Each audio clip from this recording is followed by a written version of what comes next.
Welcome everybody, welcome Wolfpack. Thank you so very much for joining me with your host Drew. Sigma Prepper, thank you so much. Reminder, switch from top messages to live chat replay. Thank you, I'm going to do that now. I'm on top chat rather than live chat. It just, then I get to see all of the comments in the order that they were intended. Thank you everyone for being with me. We're chilling out with the robe in the lounge with the fire and the candles and the tea, yeah, and the rainstorms outside. It's freezing here in the UK right now, freezing in the UK, but you know what? Critical alert. This is not a test. It certainly isn't. So you know why you're here, yeah? We'll try that again. You know why we're here with the old Storm Shadow missile being launched into Russia from Ukraine via UK, British made and supplied Storm Shadow missile. A bunch of them launched off to Ukraine. A bunch of them launched off to Russia deep into, which is the first time they've done that before. This is what a Storm Shadow missile looks like. These things are like 1.3 tons. So don't let, you know, this bigger than what it looks like next to my head in real life, right? These things are like heavier than the average car, 4-door saloon car. Right. And I think they have 20 or 13 in total. And they've launched off virtually all of them. I've got some footage of it. Yes, I have. You know me. We'll be checking out various bits and pieces. We'll be doing a full global threat analysis report, as well as focusing today on the events taking place between Ukraine, Russia, and the wider audience involved, of which I'll also be giving you the heads up on. So thank you to everyone who's joined us today. Thank you to Sandy first in the chat. Robert McNamara, saw you over there in UK Urban Preppers. He's started live at 9:30, so I hope people are going to carry on there, and they'll probably come over here afterwards if he gives peeps the heads up. So hopefully, I actually usually look to make sure he hasn't scheduled anything so I can choose my timing. But 10 o'clock's kind of the time for me because I've got a large audience in America and a reasonable audience in the UK as well. So, you know, people who can stay up a little bit later in the UK.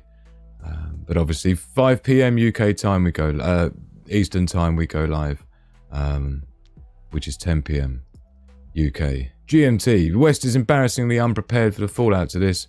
It won't take anything drastic either, to be frank. No. And this whole thing of talk about conscription and people having to be, you know, drafted in to fight their war is amazing. I've seen a lot of people's response to that. Generally not positive. Generally not agreeable in any way, shape or form. Debbie in the house, my darling from Scotland. You all been a UK Prepper channel? Yeah. I had a little sneaky peek when I got out of the shower. I had about 5 minutes at my desk before I had to get things rocking. Cheers everybody. Love, peace and progress. To the Wolfpack.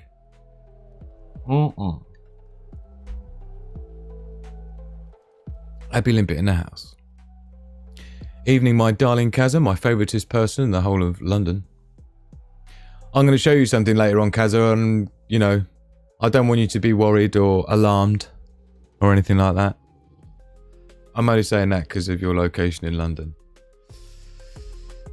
Daily Survival. Great to see you, my lovely. Moderator of all moderators. So we're going to be blasting through. John C's with us as well. The newerest signer-upper, joiner on Discord. So thank you so very much, John C, for being part of the crew over on a Discord server, and thank you to Dr. Jesse as well, along with Mr. T joining us over on the Discord server. It's a great family over there, so come and join us, open arms, kick your shoes off, yeah, hang your jacket up, toss it over the back of the sofa, come and sit down for a chat, basically is what it's all about.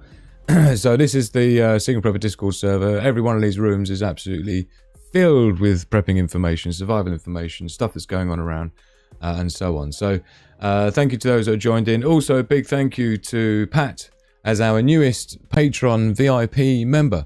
So if you're going to join us on Discord, Pat, let us know, because I'll need to be hooking you up with your permissions so you can have access to the VIP rooms here, which are ones with the king and queen's crowns.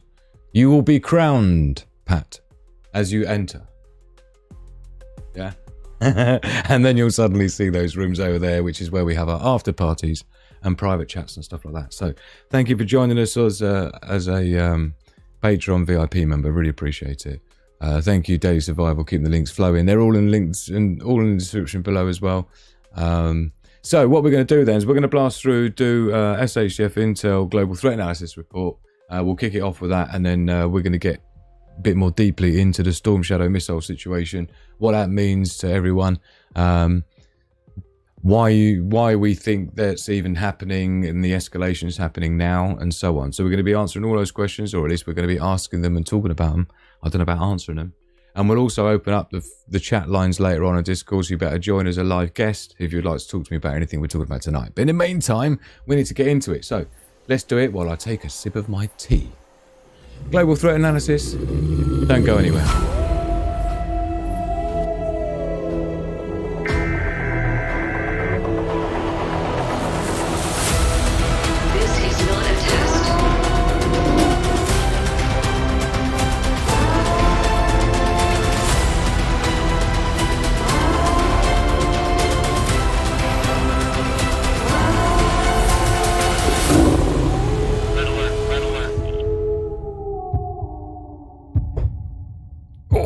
Here we go. Eagle Hunting in house. Thanks for joining us. Just seeing your name pop up there. Only just got my glasses on in time. Oh dear. Right. We're going to skip a few of the things on here, but we are going to just have a blast through and see what we think about what Guam. And then the main crux of it we're going to get into when we come out of here.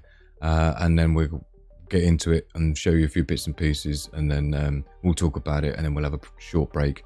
And then I've got a bunch of other stuff we'll be talking about, plus some sneaky peeks at some of the other prototyping projects I've got rocking to get your feedback on, plus open guest chat lines as well in part 2. So looking forward to it. Loads coming up, so don't go anywhere.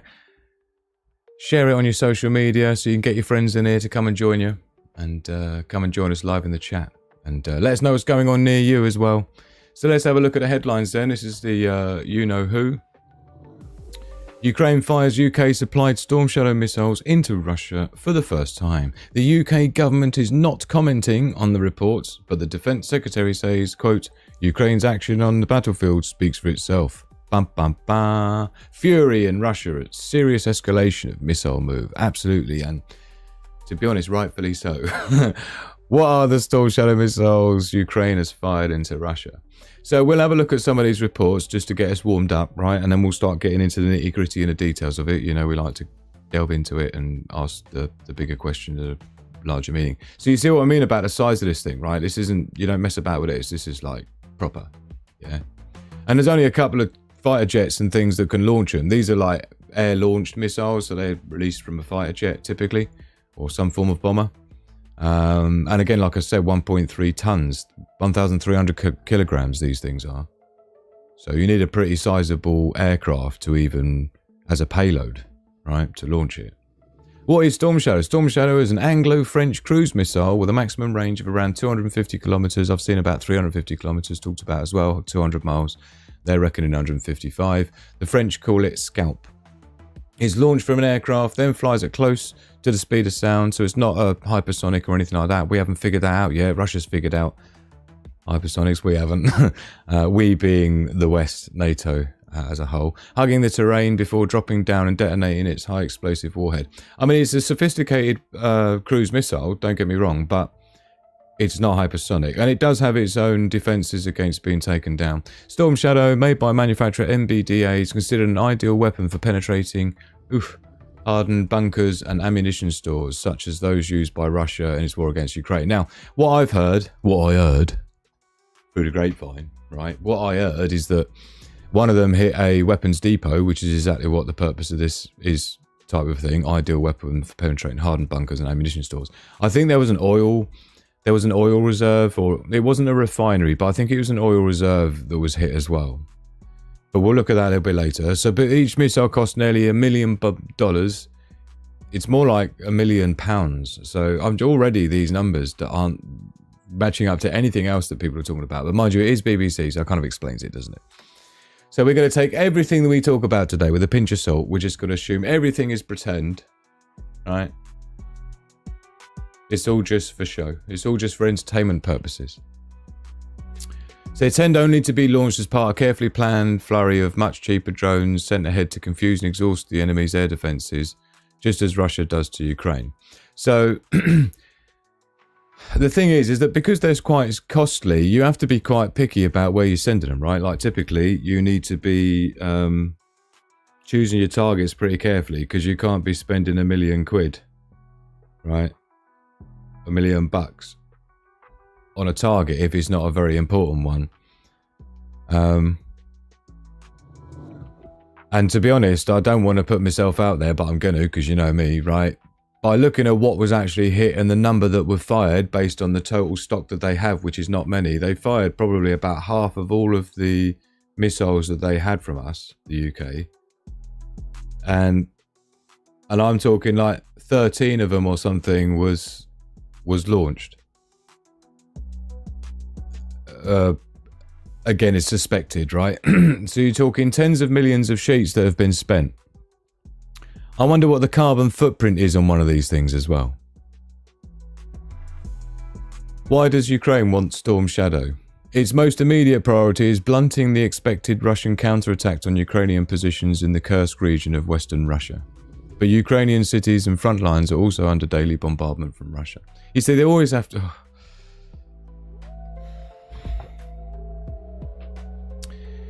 Anyway, how much difference could Storm Shadow make? Politically, right? Getting us all into even more trouble with Russia than we already are in the rest of the world. Quite a lot, yeah? I'm keen to hear people's initial reactions. Let's have a look at the chat, because I'm... Will Russia return the favour back to the UK?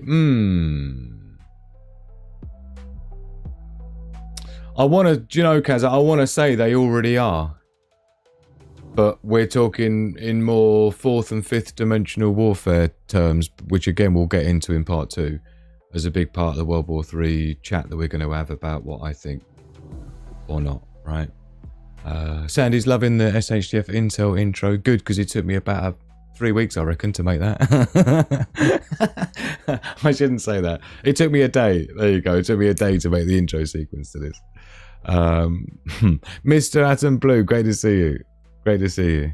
Loving the profile icon then. Little lion versus doggy, which is, it's almost, I don't want to say copy me, but my Hugo, right? Oh, by the way, thank you so very much to Scottish Prepper, I think particularly, and over on the Discord server for the Sigma Prepper community with all the prepping and survival information there. But in the public lounge there, you've got the animal lovers.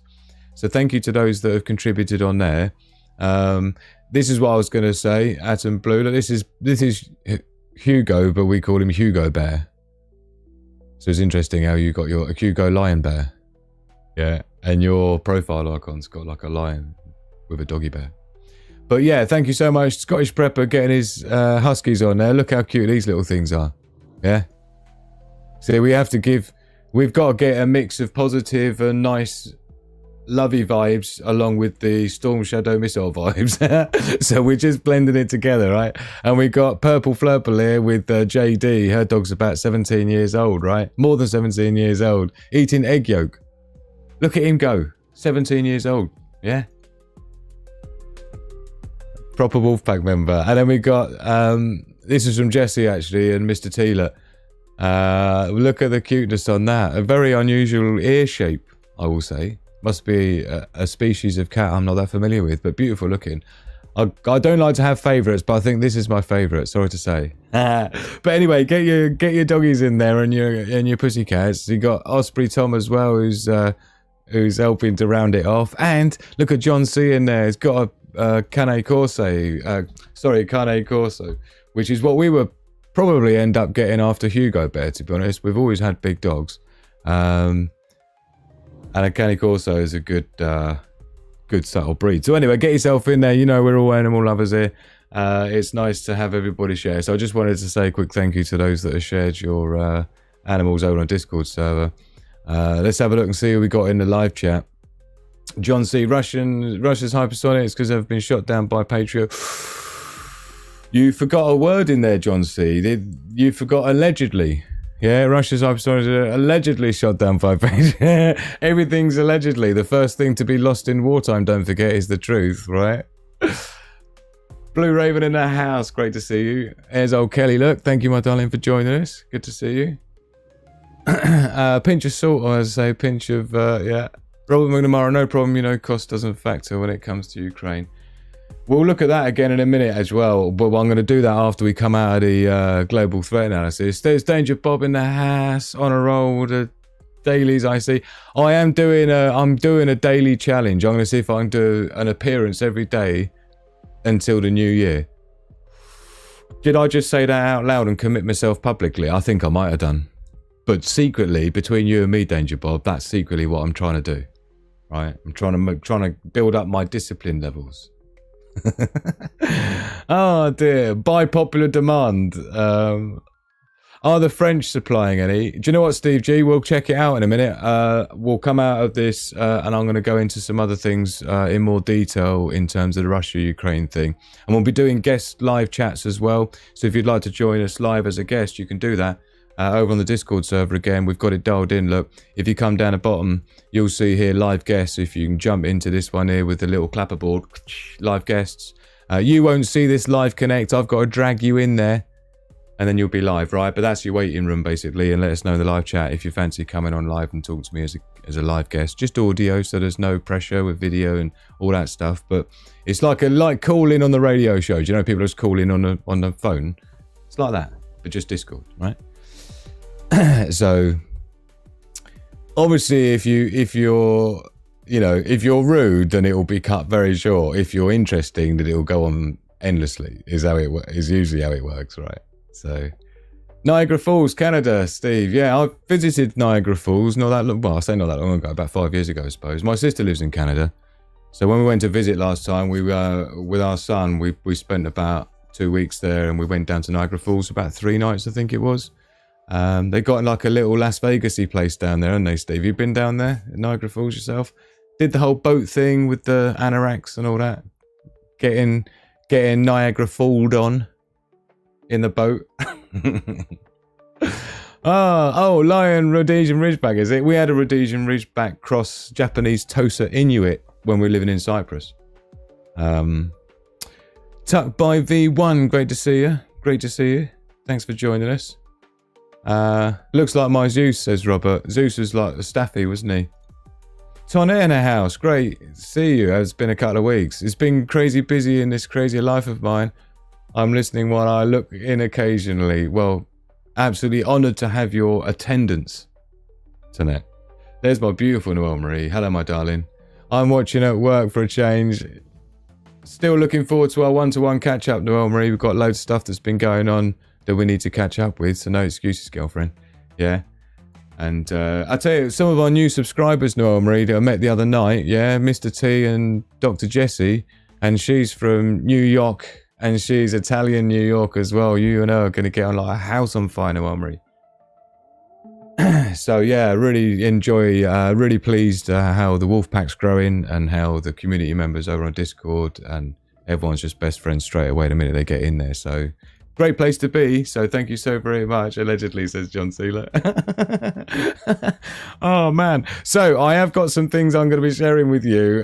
One of the things we're going to look at is the GPS jamming map, which I like to have a little look on. The other thing as well we're going to look at a little bit later when we've got the nuke map as well. So I'll be taking requests to calculate destructive area based on different nuclear weapons landing in your city, and we'll give an idea of what the perimeters are of what your chances of survival are given a proximity to said military target. So we have got it all rocking tonight, my darlings. We've also got live video footage of these things flying through the air.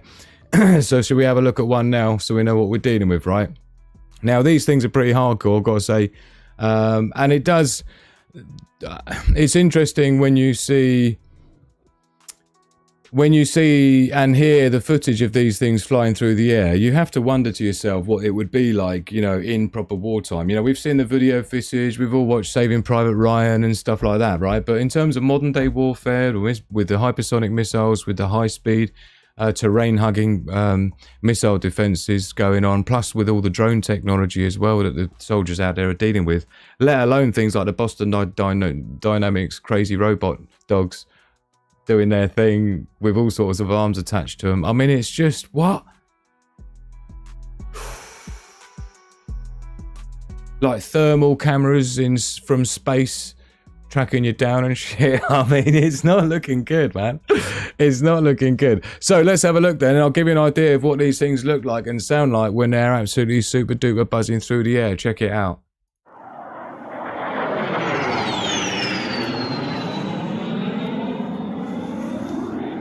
And sorry if you're not supposed to see these videos, YouTube and governments.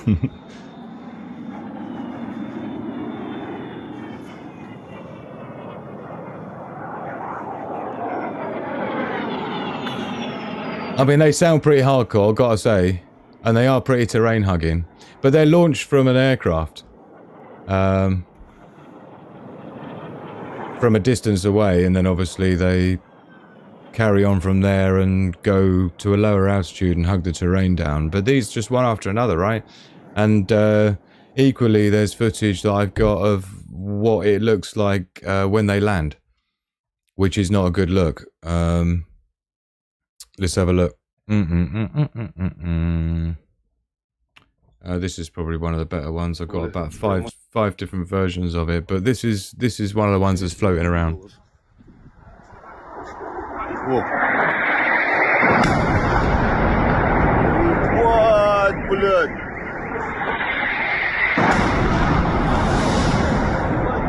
Взрывают сейчас. Вон там дым идет. Еще они там забомбили. Еще один прилет летит.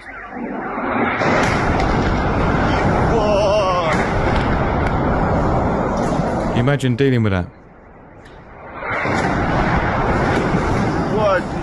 I mean, this is how it's going to be, right? This is kind of... This will be like this in all of our cities, can you imagine? We've never experienced anything like it.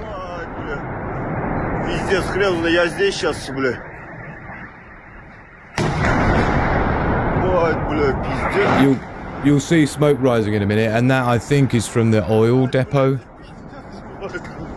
that I mentioned earlier. There was an arms depot as well. There you go, look. Cheers, Wolfpack. Не знаю, бля, хуй знает, где еще пацаны там. Ебать нахрен сюда. Вот это взрывы, именно Марина наша взрывает. But I mean, it's just one after another, as you can hear, right? So that's kind of what we got going on. And let's just catch up with the live chat. I hope everybody's bowing before our super duper Wolfpack member Danger Bob. Lord Danger Bob. Lord Sir Danger Bob. There we go. Maya said hello to everyone, and everyone says hello back to our darling little Maya. Hello, my lovely. You're not little, you're a big girl. Massive girl. Great to see you, Robert, and love to Maya and the rest of the family. By the way, thanks for those pictures you put on the VIP Patreon VIP chat that we have. I won't show everybody else it, but in the VIP text chat, it's more of a sort of, you know, when you're a VIP Patreon member, it's more family sort of friends together you become then, and then we share more personal stuff. But there's some beautiful pictures of your hunting trip, Robert, on there, so thank you for sharing them. And was that Barb doing? Can I ask if that was Barb doing the cooking, Robert, with the blonde hair? Because if it is, you're seriously punching. You're seriously punching up, Robert. I love you, my man. Great to see you. Oh dear. Drew's taking live calls tonight. Definitely get yourself set up on there, because after the break we'll be doing live guest calls and stuff. So let us know if you're up for coming on, chatting to me live, asking some questions, or if you particularly happen to be an expert in any topic that you'd like to share your expertise with the general Wolfpack, then really appreciate it as well. So Don't say that, Kazan. What did I say? I said don't like take it like thingy bob. Yeah, and look, like Italian girls do. My mother was Italian, so yes. You know, Mrs. Sigrid Peppers always had an issue with the fact that I had a few Italian girlfriends and I speak conversationally fluent Italian.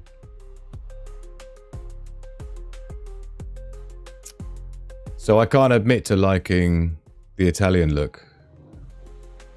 It's just fueling the flyer tonight, you know how it is. Hit the like button if you forgot. Good shout, my darling. Thank you. Yes, it does help the stream if you can hit the like button. And share it with your friends and your social media as well, so they can join us next time, or even this time, and get your friends in the live chat with you, particularly if you think it's the sort of thing they're going to be interested in, and if you think they should start getting prepared and prepping themselves, and no better place to send them than here. John C, there must have been some high value in that building, other weapons. Look at Lafsme in the house. What a babe. I love you, my darling. Thank you so very much. My favouriteest person in the whole wide world loves me.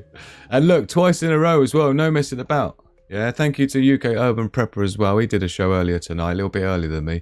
Hopefully we didn't step on each other's toes. I usually check to make sure he's not going to do a live. So, yeah, and he's going to be coming on the show as a proper guest, as in full on, like I was on his show. So thank you, UK Urban Prepper, for your contribution, and laughs me twice in a row. Come on everyone, don't make it all about laughs me. Although this channel isn't monetized because YouTube doesn't like me very much, so it's slowing me right down, but it's okay because we can handle it, right? But I've got Streamlabs set up, so even though it's not monetized, you can still do a donation just like laughs me did, and you can put your message up that comes up here and stuff to get the flex. Reminds me of a V2. Robert Mara, there went $5 million. At least $5 million. Oh, look, talk of the... I was going to say talk of the devil. Talk of the lovely one. Hello, Micus Maximus. How art thou? Great to see you, my man. Great to see you. It seems most wars are fought abroad on other territory. Yes, it's all proxy wars at this point. Do you think it will come home? It already is. It's already here. It's just you got to think... fourth and fifth dimensional warfare tactics rather than traditional kinetic based war type things. So kinetic based, i.e., you know, bullets and tanks and stuff, right? Fighter jets. A lot of the war's been going on behind the scenes on a totally different level, right? It's economic wars, it's trade wars, it's information wars, it's cyber wars, right? It's all going on, believe me. It's been going on a long time. Since 2014, at least, it's been going on, for those that know what I'm talking about, right? Scottish Prepper in the house as well. Good to see you, man. I was just talking about you. Well, I wasn't. I was talking about your doggies, but it's still kind of you, innit? So thank you for sharing your absolute cuties. Look at these things. These little husky puppies, man. It's just... look at it. Come on. I'll tell you what, anyone who doesn't like putty cats and puppies and dogs, right? You have to be extremely suspicious of them. That's all I'm saying. That's all I'm saying. Thank you, Daily Survival, moderator of all moderators, keeping the links flowing in the live chat. If power plants or deep water ports are high priority for retards, I'll be in trouble. I'll talk about why I might be in trouble as well, Tuck Boy. I think we've all got some form of military target near us, but this is the idea of using the nuke map. The nuke map is actually something that's part of my the Sigma Prepper Ultimate Prepping Guide book, which is not quite finished yet. Ironically, surviving World War III is the last chapter I'm in the middle of finishing, so I need to hurry up and get it done because we're going to need it now. But anyway, so part of the book, one of the chapters is the SHTF Intel sources, as in SHTF Intel sources. So the sources I use to do this show, basically, right, I've given them out, all of them here in my book, right, and there was screenshots and all linked up and stuff. It's an interactive ebook, this one. But in here, there's things like the solar magnetosphere monitoring, the things that I show, which we'll get into in a minute, the Schumann resonance, right, windy weather map, right, but you've got transport and supply train. We've got things like flight radar, marine traffic. Let's zoom in a bit, Drew, come on. Marine Traffic Tracker, G-Captain's good one. I usually do sort of shipping news and things. When COVID was going down and I was predicting supply chain issues ahead of time, I was using this quite a lot, following the inside. You'll find I tend to use inside things on each thing, right? Rather than just going one place that talks about it all, I tend to have specific places I go to. So this is what I'm sharing. So World War III and global conflict subsection of this chapter. The way I've laid this out, I've got the official doomsday clock. Look, that only really changes once a year anyway, right? In January. So, oh no, sorry. I should have middle mouse buttoned to open a new tab. We've got to start from the beginning now. Oh dear. Well, we don't. We can skip through to here. We can just go SHTF Intel sources. Okay, sorry about that. Back to where we are. But yeah, one of the things in here is the cyber attack map, which I look at somewhat. The GPS jam map, which shows you that going on. The nuke map, which we'll look at as well. And some war news and some other bits and pieces. So it's basically littered with stuff, and there's another 3 pages, believe it or not, of those links throughout my book, right? And just in that one chapter. Absolutely littered. Littered is what it is. And so I'm using some of those links tonight in some of the things we're going to look at, including the nuke map, which gives you simulations on different nuclear yields, nuclear weapon yields, and it gives you an idea of the sort of range. And the reason why the Surviving World War III chapter of my book is, I've got, it's 300 pages big already, my book, right? But it's like the Surviving World War III chapter is a big one because it covers so much stuff. Because I've got to talk about 4th and 5th dimensional warfare tactics, because I've got to talk about radiation poisoning, you've got to talk about biological warfare, you've got to talk about cyber attacks and how to mitigate that. You've got to talk about things like EMPs, whether a directed EMP or just the offshoot EMP as a result of typical nuclear weapons also contain certain levels of EMP static radiation, which can affect devices as well. So then I've got to talk about that. I've got to talk about Faraday cages and all this kind of stuff, right? So when you start breaking down what I need to teach people about how to survive World War III, and I started listing out all the subsections of the chapter, I have got chapters that are 80 pages long, right? And this one's probably going to end up being the same, which means that my book's going to end up being 400 pages. And I'm just thinking, and by the time it's finished, we're already going to be dust. So I'm on it and I'm feeling the pressure. And I apologise to those that have been asking me, when's the book coming out, Andy? When's the book coming out, Drew? When's the book coming out, Single Prepper? Just soon. Soon.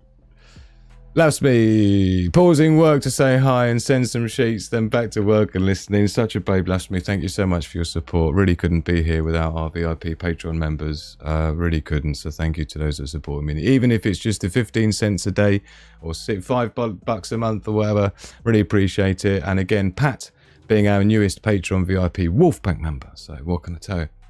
Really, really proud of the group that we've built here and the community, and UK Urban Prepper's been a big part of it as well. Really respect the man. He's done a great job on his channel. Thank you for being so kind to inviting me on there. Guest waiting at Discord. We're going to be doing guests in part 2, but it's good to see that someone's up for it. Okay, UK Urban Prepper. Cool. So we'll get into that. Let's get out of this... let's get out of the SHTF Intel. We'll blast through this, and then when we come out, like I say, we'll be looking further into the nuke map, and I'll be taking requests so we can calculate because this is the yield. Just to give you a little view, this is London, and this is a Topol, yeah, which is currently in the Russian arsenal. But if we go right down to the largest USSR, the biggest Russian bomb designed, yeah, nuclear bomb. This is the sort of area that we're chatting about wiping out. Now, to bear in mind, this is the fireball. This is literally, this outer here is the thermal radiation radius, right? This is 3rd degree burns and more from that all the way up to that point there. So just to give you an idea of what we're going to be talking about and what we're going to be discussing, right? It includes that, and I'll be taking requests for different locations, and we'll get an idea of what sort of radius we're talking about we need to worry about if things do kick off and escalate to the point where these things are going bomb, bomb, bomb. We'll also talk about the cascade effect of a global conflict. And when I say global conflict, I mean global. And I'm going to show you in part 2 when we come back what I'm talking about when I'm talking about global, right? I've got a list of things that I want to show you, and you're going to be like, what the... And I'll be like, yeah, what the... So that's why we're here, right? So what we're going to do is we'll blast through some of the headlines quickly. Again, it's typically just talking about that, you know. We've got the thing about the North Korean troops as well in Ukraine, and talking about how many there's going to be and how many at what point would be considered dodgy versus whatever. And, you know, I don't think anybody really likes the idea of being in the trenches, right? And when I say trenches, I think it's important to highlight to people what people are dealing with, both Russians and Ukrainians. And now bear in mind, I've spent many years as a prototyping engineer, electronic and robotic engineer, don't forget. So I've done a lot of work within the drone industry. And I haven't done anything with, well, I haven't made stuff directly with governments, I can say. But I have been involved in drone technology that is later going to be governmental use, but more like border control, looking for drug cartels in jungles, right? Let's just put it like that. So I've done a lot of work with things like that, and I have flown drones since before anyone heard of DJI and all that kind of stuff, just for those that don't know. So when I talk about drone tech, it's kind of my thing, right? Now, these guys, I guarantee, are going to have some epic levels of PTSD the next time they hear some DJI drone buzzing around the streets. Just listen to this. This is what these guys are dealing with all day, tucked in their bunkers, wondering, is it going to be them the drone's looking for?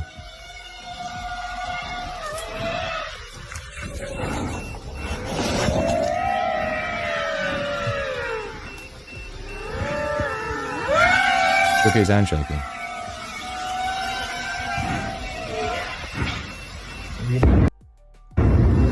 And then there's a big boom, basically, so you can kind of guess the rest, right? Now, I've seen a lot of videos like that, and I don't really like showing them or looking at them because it never ends well.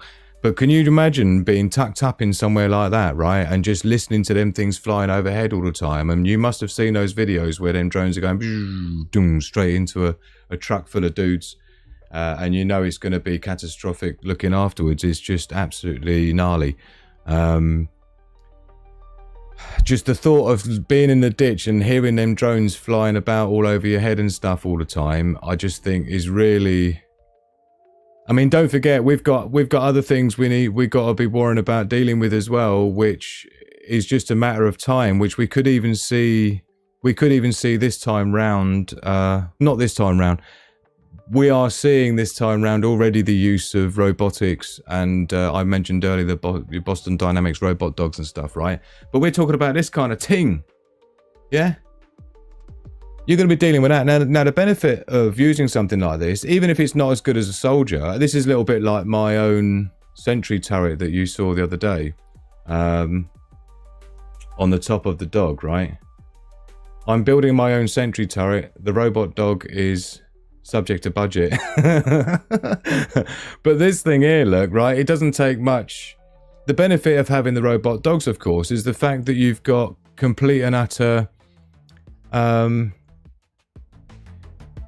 reproducibility. Yeah, it takes years and years to train a soldier. It takes, you know, every time you lose a soldier, you got to send a letter to a father and a mother who's lost their son, and you got to send a flag. It's just not good for PR, and every time you see coffins being unloaded from, you know, when you see the coffins being unloaded from the B-50, what do they call them, Hercules military, it's just not, it's not a good look for PR, right? It's very difficult to get people to sign up to the military when you see people coming home in coffins with, you know, flag draped coffins, right? And so that one of the benefits of robotics is that you can mass produce these things and just have them literally walking out the factory one after another onto the battlefield continually, It just comes down to a battle of resources at that point. And of course, this is the problem, because when it comes to a battle of resources, it's Russia and China who wins, not the West. They're the ones who've got the manufacturing hub. They're the ones who've got the natural ore, the natural resources. I mean, Russia's titanium deposits are crazy, and titanium is massively used in the military tech and stuff. When I had to buy a large amount of titanium for a prototype project for a client, you have to register your purchase of titanium. Right, I don't know if people know that, but you have to, if it's over a certain amount, they're like, oh, what does he want all that titanium for, right? There's a reason for it. Russia's got loads of it. They've just shut off part of their titanium supplies to the West. We can't live without that. We can't fight a war without that. Russia don't have a problem selling that stuff to China, don't forget, right? And look at what China's got in their resources. They don't need anyone to do any of their manufacturing for anything. They've totally secured their supply chain from start to finish, start to finish, right? So we're not in a good fit position to be fighting anyone right now, let alone Russia, and bloody hell not let alone China, right? Russia isn't Afghanistan and Iraq, don't forget, yeah? Russia's been goaded by the West for about 30 years, so they've had about 30 years planning for this exact occasion that they knew were going to happen, because Russia knows what the West's plan has always been. Yeah, and since 2014, it's been clear to anyone who knows their shit what the West's plan has always been. So why wouldn't Russia know and have figured it out themselves as well? But that's how it is. Robot dogs can't swim. Ooh. That's a bold claim, because I've seen them in water. However, they don't get up very well from having lots of rope thrown at them. And I've heard gloss paint mixed with sand's not too good for their sensors either. It's just what I've heard. What part of Discord can I post a link to our prepper meet? Oh, special events, I think, isn't there? UK Urban Prepper? Boom. This is the, if you pop down to special events in the main public lounge hangout, look. We got a happy birthday and that's about it, man. So kick it off. Kick off the special events. There might be something else in here with meetups and things, actually. I don't remember making one. Community building. There's not much going on, but all these other ones are absolutely ram-packed. The off-grid power, which is one of my expertise. The protection and security, which is another one of my expertise. Whose is that? Laughs me. That is beautiful. Oh yes, we were talking about that the other night, weren't we? Beautiful. Anyway, you can go and look at all that yourself over there for the Wolfpack. Go and join the Discord server. It's a great place to be. John C was our latest friend joining, so thank you for being a big part of the Wolfpack over on the Discord server.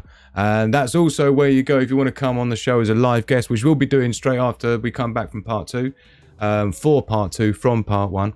Thank you to Laughs Me again for your 10 buckaroonie donation, my darling. Tonight's show is sponsored exclusively by Laughs Me.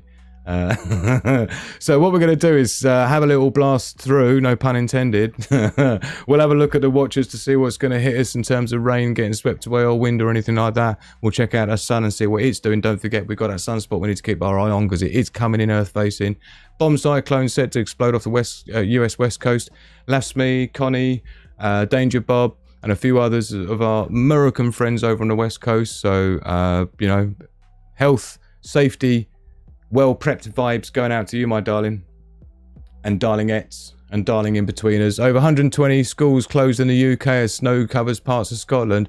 Yeah, closed because you got a little bit of drizzle, basically. Yeah, 20 centimetres, from 2 to 20 centimetres is expected today, so that's enough to shut the schools down.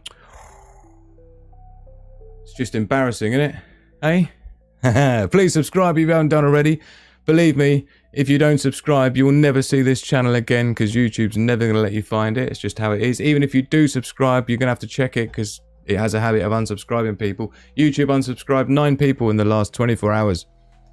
That's how it tries to keep this channel the same number of subscribers since I started it, literally. My channel went whoomp for the first couple of months and then doo. And that's how it does, just removes subs all the time. So please check your subscriptions. Hitting the bell notification gives YouTube less excuse to try and do me out of our wonderful wolf pack that we're building here. Michael, Hannah in the house. Need to stock up with some bolas to take care of them robot pups. So yeah, apparently rope's quite good. Hit something hard. I don't want to limp away from this wreck. Run, like it. Alien enter our atmosphere and CSR bomb go off. Okay, lads, let's try the next planet. Brilliant, Acid Blue. Like it. Oh, good man. Good man. 3 inches of snow will shut down Washington, D.C. Is it the same there, is it, Tanet? Yeah, well, I mean, this is the problem, you see. It's a really bad idea. I'm going to say this before we get into the next part of news, and then we're going to come back and then we're going to really get into the Storm Shadow missile, Ukraine, Russia thing, right? We'll talk about 4th and 5th dimensional warfare tactics. We'll talk about the nuke map as well. We'll talk about a GPS jammer, what it means, and everything else, right? But there's so much going on. There's so much that's feeding into this. So we're going to be getting right into it. I'm just catching up with the chat. I can shiny word down with 3 inches. Oh dear. I'm not even going to say what I'm going to say to that. Right. Bosh. So, latest earthquakes then, 27 on the map, a little bit less than normal. Usually about 32 is what I call an average number of quakes in the last 24 hours, magnitude 2.5 and above. Nothing to worry about there. However, the sun is getting slightly active, particularly it's 3901 over on the eastern limb. Yes, that's the eastern limb. The sun, you do it reverse. It's the eastern limb, not the western limb. So on the left-hand side, sunspot region 3901. That's the one that we're watching. It's got some beta and gamma magnetic mixing. You need beta, gamma, delta for true magnetic mixing to be sparking off X-class solar flares, and it has already banged out a couple of M-class solar flares. We will have a look at the sunspot summary and see what it's got to say about it. This is the 3901. There's the M3.7 that it kicked off on the 18th, a couple of days ago. It's telling us now it's only a 1% chance of an X-class solar flare, so we'll see how that develops as it rotates around the sun over the next several days and ting. And like I say, 13.5 degrees per day rotation of the sun, 28 days to do a full rotation. So like I say, couple of days, that 3901 will be Earth facing, and we'll see how it's looking then. But in the meantime, I think we're just going to skip straight ahead, check out the Bitcoin prices quickly. 94 bags of sand, soon to be hitting 100, I reckon, this year. Some are doing better than others. Ethereum looking like it's struggling to regain, but Solana, I had some Solana a long time ago, and I bought it for my son, and I wish I'd kept it. I'll be a millionaire. I know everyone always says that, but oh dear. Anyway, so that's what's going on with that. We'll have a quick look at gold prices while we're here, and see if the market's reacting to what's going on, obviously, with Russia and that. Yes, they are. So you can see here in the last week, that just the last few days, bosh, bosh, bosh, we've been going. So yeah, 2,650 buckaroonies, that's 3% on the week. It means you should be recovering slightly on the year. Yeah, we're back over 30%, 33% gains on the year. Good for gold stackers. Let's check out and see what the score is with the silver. Let's go for a week, make it fair. Boom. Again, up 1.78%. We have started recovering this week as well. Don't forget last week. Don't even know what happened because there was no reason for it to go down. But I suspected that people were cashing out their gold and getting into crypto.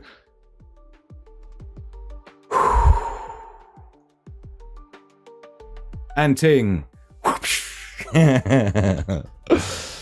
Oh, I grew up in Washington, D.C. suburbs. Where are you now tonight? Are you still in Washington's D.C. suburbs, or are you elsewhere?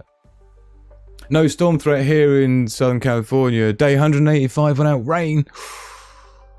That's like when we were living in Cyprus, laughs me. I tell you, I learned a lot about prepping living in Cyprus with no water. I don't think there was even 3 days of cloud in 2 years, let alone rain, laughs me. And you're talking like 40 degrees centigrade, 100 degrees Fahrenheit, right? But yeah, we had the government turned the water off for 3 days a week, 4 days a week, and the water was on for 3 days a week.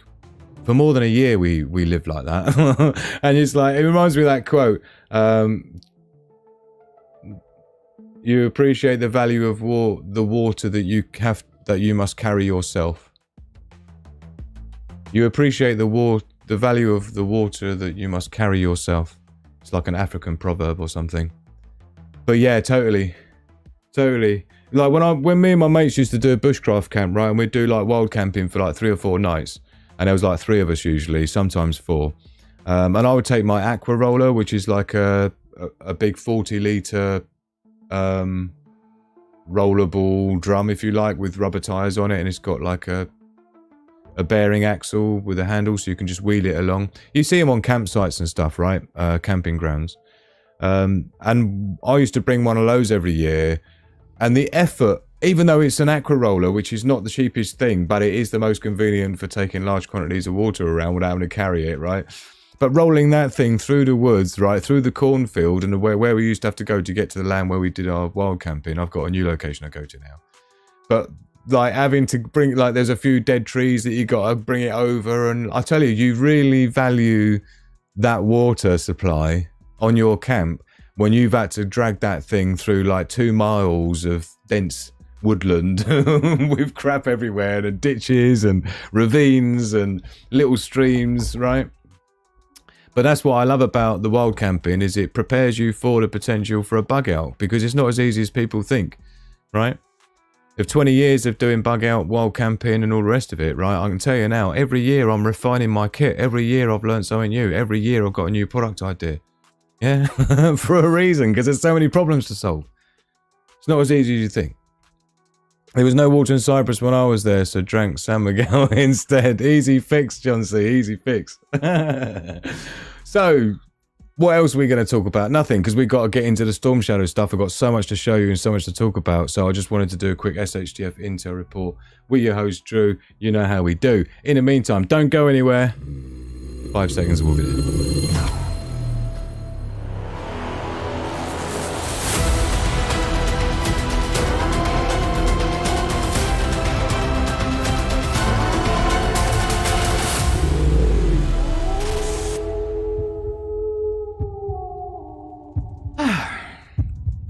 Welcome back. Right, so does that mean I can close all these tabs down now? Let's do that, but there is a couple I need to leave open because, again, I haven't even shown you the meaty good bits yet. We got the meaty good bits to come yet. Wow. You know how we do. We like to save all the meaty bits towards the end so that we can get them out of the algorithm's sniffy nose, right? Water is plentiful where I live, says Tuck by V1, but I'm disabled. Having to carry water home with my limitations would mean a sort of scarcity. Do you have an electric mobility scooter? The reason I ask is my good friend Sandy's got an electric mobility scooter, and I made her a special interface cable lead that can plug into her electric scooter that can then be used as a car cigarette lighter in an emergency, with a USB adapter in it, and then you can put like a 12-volt camping kettle into cigarette lighter from it and things. I mean, electric scooters' battery is pretty good in terms of how many watt hours of capacity is in them things. It's very useful, especially with a rolling blackout, because they're quite easy to recharge in between, right? So that's the reason I ask. I'm thinking about offering them on Etsy, do you know what I mean? Just for people, to help people, not to make any money, because there'll be cost price plus shipping, just as my way of helping people who are less fortunate than others in their, who are disabled. And if you've got an electric wheelchair, we might as well harvest the power out of it when it hits the fan, right? That's the idea. So let us know. Obviously, in terms of the Etsy shop, if you go down to the bottom here, you've got the Sigma products, you've got exclusive merch. This is where the merch is, and you got the mugs here. So this is the Etsy store. So thank you to those that have grabbed themselves an official Sigma Prepper mug. But yeah, the hotspot's on there as well. The emergency offline grid down internet system that I developed many years ago, with the laser engraved custom aluminium enclosures now. So they're all good. So yeah, it's all on there. And I was thinking, you know, if people want me to knock them up an interface cable for their specific brand of electric scooter, I can do that, and you end up with a cigarette lighter at the end of the cable. Real high ampage cable as well, silicon, no messing about, right? Whose bread do I have to butter to get one of them hotspots to review? I don't know. You could say that my bread has already been buttered. UK Urban Prepper.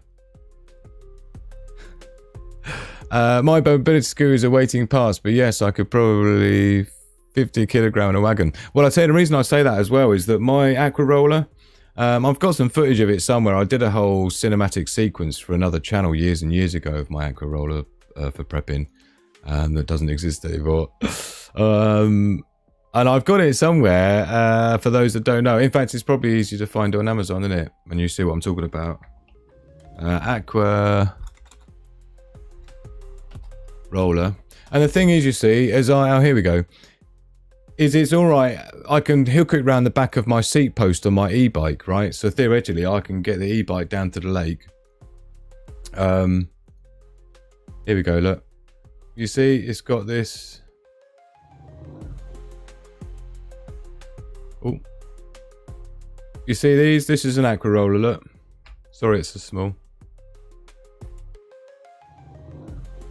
So it's like got these tire things on it, and you know, you can roll it along. So I can hook that handle around my bike seat and then just get down the lake and back, basically, is the idea with that. So that's what the aqua rollers look like. So what we're going to do is we're going to have live guests coming on and stuff. I think UK Urban Prepper's keen to come on. So what we're going to do is we're going to have a short break. And then when we come back, I've got loads to show you to do with what we've been talking about with the Ukraine and Russia situation with the Storm Shadow missiles that have been launched into Russia. It's quite obvious there'll be some form of retaliation. The question is that retaliation going to be focused on Ukraine? I think not. Or will it be focused onto the wider NATO responsible for supplying them with it? So it's a tricky one, and it is definitely, I'm seeing it as an escalation. I'm really looking forward to getting back and sharing some other information with you about this when we come back after the break. So don't go anywhere. It's only going to be like 5 minutes or so. Just going to make myself a new brew. It's freezing cold and it's empty, so there's probably less than half a sip left. But please do hit the like button. If you haven't hit the like button, please do that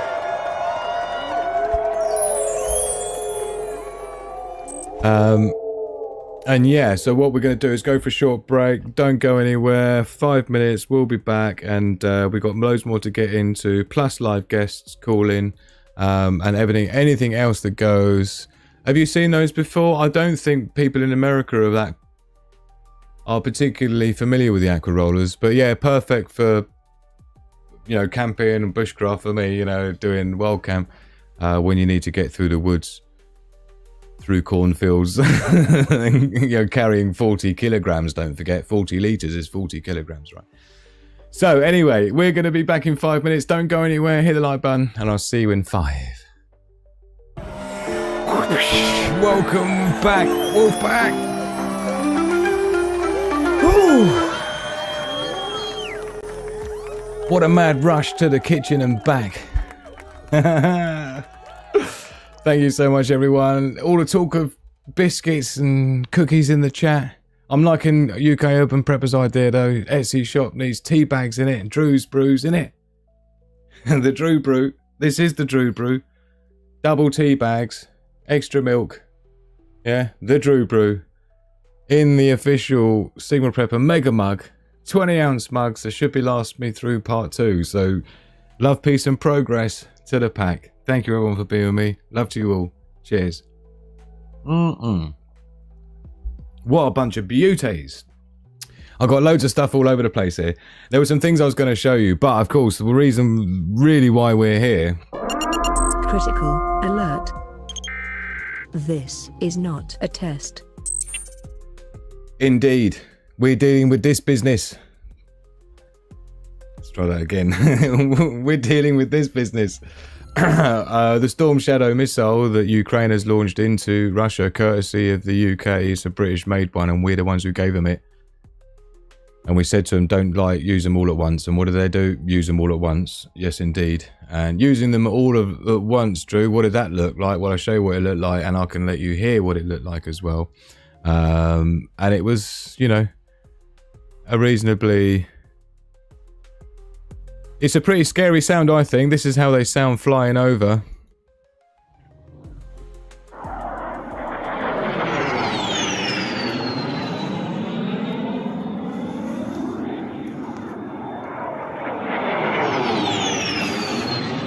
They sound pretty mean, don't they?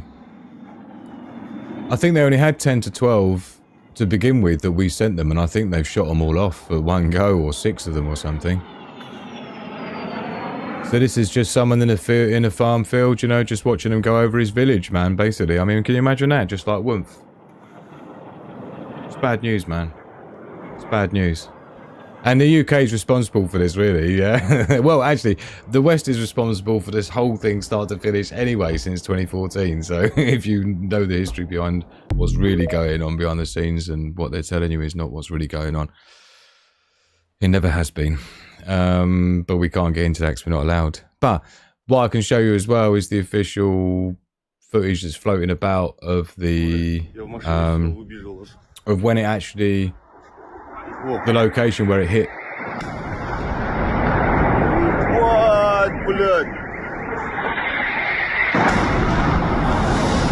You can hear him make an impact. So there was a weapons depot hit. There was an oil reserve apparently.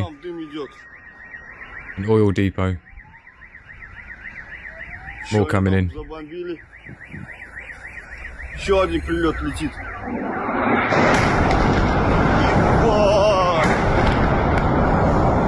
I think you felt a shockwave on that one. You see the smoke rising back there, look. I think that was the oil depot that was hit. Это взрывы, а? Серег, хрен его знает. And they just keep coming in. I think there was a few regions that were hit. So that's basically what we're dealing with. That's why we're here. This is what's been happening. And it's the first time these Storm Shadow missiles have been used. And of course, but they didn't have them before. And it was us that they got them from. So we did say we were going to be having guests call in as well. Show off my sound didn't work. Oh, did you? Oh, I did. Have you got a similar video of you? I was in the. I had to run and get the shower, so I literally came in to say hi in your chat in between getting ready for the show. I didn't do much in the way of pulling footage together for this show. It was more just going to talk about it as a whole, and we'll look into it while we're here live. My son left his good job with the Top Gun school in Nevada because of the ramping up. He has PTSD from Iraq and Afghanistan. Oh my darling. Ammunition dump hit near... Oh, ammunition dump is it? Yeah. Oh, and horrible, scary, and Putin not going to take that. No. Putin warned UK to butt out. I know. He's warned them all to butt out. And what do we keep doing? And especially as, you know, Trump incoming and things, escalating anything during the transition is just not the done thing. So it's just all in all not a good look. So what we'll do is, I don't know if UK Urban Prepper is good to go on the live chat, so just to give you the warning, if you're good to go, man, I'll drag you in by the scruff of your neck. I'll drag you in, I'll guide you in gently to the live connect so we can chat as a live guest.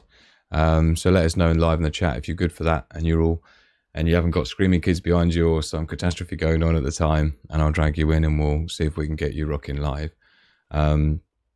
Obviously, there'll be about a 15 second delay with the voice, so I'll stream my video to you as well, and audio, so you'll be able to keep up with what I'm doing. So one of the things that, so I'll wait until I get confirmation. Okay, he's good for that. Okay, let's do that then. And then you have to make sure you can hear me, and I'll unmute the guest mic. So yeah, give us a 1, 2. You're muted at the moment, but yeah, you should see my video. Yep, can you hear me? Yep, all good in the hood. So yeah, man. UK Urban Prepper in the house. Yeah. Thanks for having me. Yeah, man. So for those that don't know, UK Urban Prepper is a fellow UK-based prepper who invited me onto his show recently. We had a great laugh on there, and UK Urban Prepper will be coming on to the Sigma show for a full-on guest with like full-on, you know, side-by-side video and things. But for the time being, I've just got audio for guests, so we're just gonna. It'll just be like a radio call-in, and UK Urban's Prepper's name is Mike. If you don't mind me telling him, it's Mike. Mike. No, that's fine. Yeah, we're all on first name terms here. It's actually nice talking and not seeing my own face for a change. So I quite like the radio call-in format. Yeah, I've got a face for radio. I've been told that many times myself, Mike. So yeah, but no, I think it works all right, and it pressures off people as well, isn't it? If they just want to tune in on Discord and call in and say, hello, and stuff. So here's some of the things that I was going to talk about tonight, because I think this is significant, right? Now, what this is the list of military aid to Ukraine during the Russo-Ukrainian war, right? So this is since 2022. I don't know if you've seen anything like this, have you? Yeah. And this is just ludicrous, man. Have you looked at some of the stuff on here? I've not gone too deep into it. No, I can't say I've done a deep dive. So this is all the stuff that's been sent to Ukraine to help against Russia, right? So Argentina, 5 Dassault Super, these things, fighter jets and stuff, couple of military helicopters. But funnily enough, somebody said on my chat before while we were on the live that the UK is underwriting this loan from Ukraine at £180 billion, and they've defaulted on it, so we're going to be stuck with the bill for all this. There's a reason why I've got to be careful what I say out loud, but there's a reason why Ukraine is known to be the most you-know-what country on the planet, yeah? And usually the word rhymes with corrupt. Right? It's known to be, it has been since like the 70s, I think, right? Yeah. And it's funny how they were also, when things first started getting tense between Ukraine and Russia, way before it kicked off in 22, it was like, it was more to do with things like, because before, don't forget, they had a friendly leader in Ukraine who was friendly to Russia until we came along topping him out of there, right? And I think,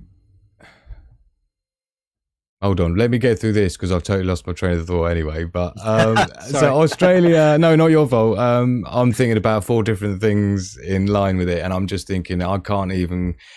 I mean, I'm sure you have the same problem on your channel, Mike. Just the amount of self-censorship you feel yourself doing. Yeah. I started like that, but I've recently just let your foot off the brake. Yeah, fuck it. Well, we only live once, and if we don't get the word out, then we never will, kind of a thing. There's too much controversial stuff going on in the world to not say it half the time. Crazy. It's crazy. I feel like I can't talk about the new Jaguar advert, for example, right? Have you seen that?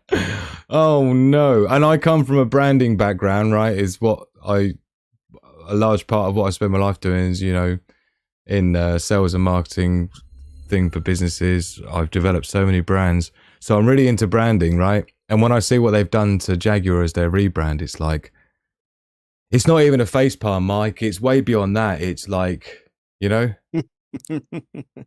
I know. I work in a marketing department. Yeah. So Australia, mate. Look at all the stuff they've been sending. Look, loads. Armored 56 armored personnel carriers, 120 Bushmaster mobility vehicles. Yeah, Super Cats vehicles. You got tanks. They're never going to use them in Australia, though. That's probably why. 50, look, and this includes sheets as well. Look, 3 million contribution to NATO, 50 million grant to the International Fund for Ukraine. Yeah. You got Austria, look, as well. 10,000 helmets, flak jackets. You got Azerbaijan. Fuck, man. Belgium, look at it. Littered. Look at the jet aircraft. 30 F-16s. 100 million euros allocated for the maintenance and support of F-15 jets, man. Yeah. Surface-to-air missiles, look, it says several. Look at them. That's pretty tidy, isn't it? So Belgium's properly dishing it out, man. Look, 3,800 tons of fuel. Yeah? This is proper... I'm not going to say what it is. I'll wait until I've got through a few more of these. Bulgaria, right? Jet aircraft, look, 15 Su-25s.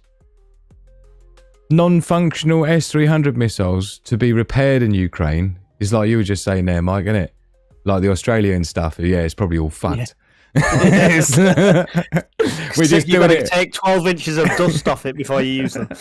We'll just send them all our fuck stuff and we'll still get the flex and say, yeah, look what we sent them, man. Oh, that's nothing. We sent them a load of non-functional S-300 defense things to be repaired in small print.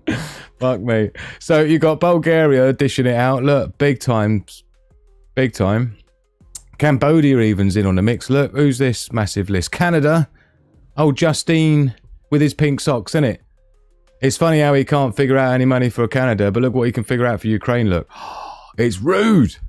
Yeah, their prices over there in Canada is getting as bad as they are in the UK as well. I don't even call my sister and try and ask her because she's like a proper Justine Trudeau with the pink socks fan. She's like, oh, really? Oh, yeah, she's sort of like closet fucking feminist, Mike. You know what I mean? It's like she's gone properly... Canada, like she's British, right? But she married a Canadian, and since she moved there, she's become woke as fuck. Yeah. Oh dear. Oh dear. So it's like can't save them all, Drew. And you know they don't. They've never been known to be the most open-minded sort. The closet feminist lefty types. So yeah. It's like you're never going to get them to even have the conversation about how fucked their country is as a result of their leader when all they can do is find all the positive things about their leader despite how few there are. It's proper levels of cope out there, man. It's like, just take the shame. I don't really care who's right and who's wrong. I just care what's right and what's wrong, Mike. You know, that's the difference. Do you not feel that the UK is getting the same way, though? Oh, it's been there a while, man. I think it's the West generally. This is like the Roman Empire when it was just turned to debauchery. Everyone was just shagging everybody on the steps of the Colosseum, and then the economy collapsed because the just government basically ate itself because it got so big. You know what I mean? They were cutting corners off the coins. You know, it was like it was all going on, all the same stuff as you got going on here, Mike. Right now, in this timeline. And this is why people draw, correlate the sequence of events very much to the 1930s leading up to the you-know-what as well, because all the things leading up to that were very similar.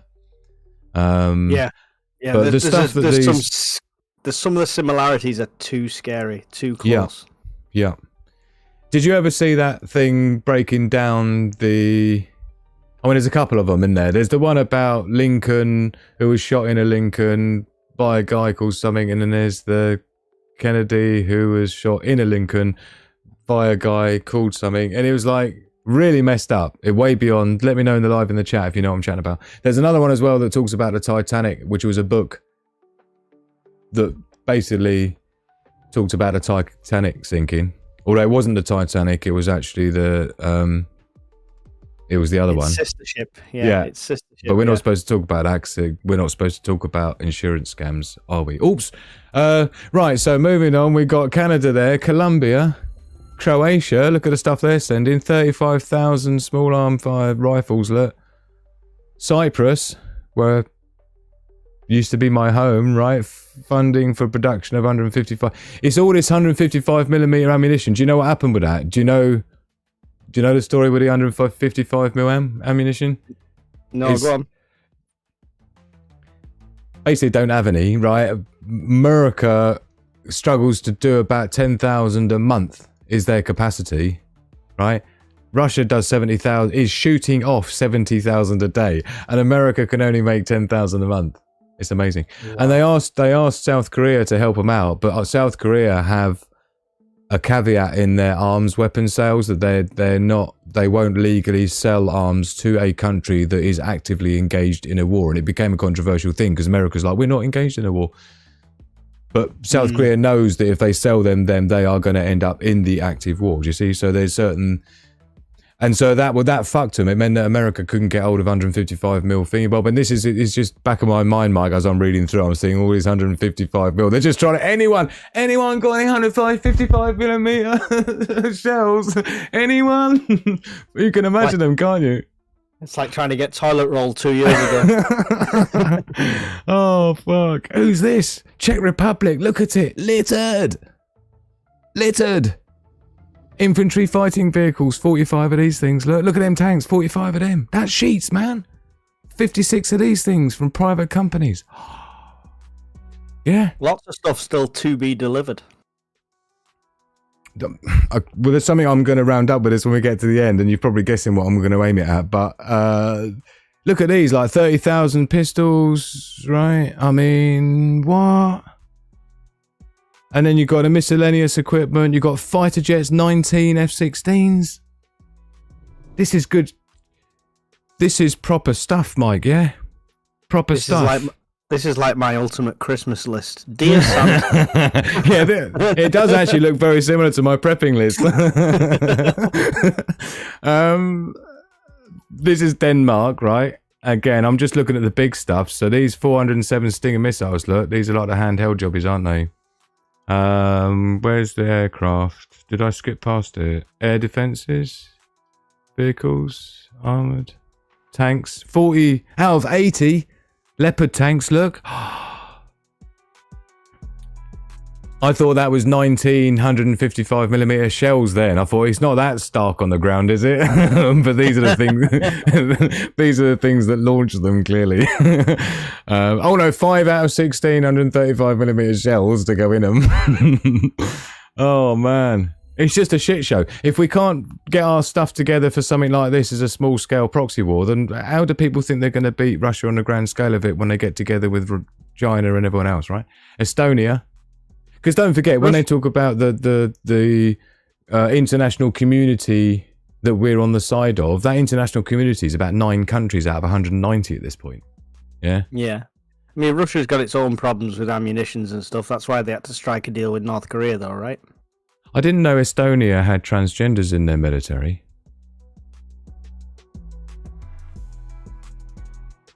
Man pads. Man pads. Man pads.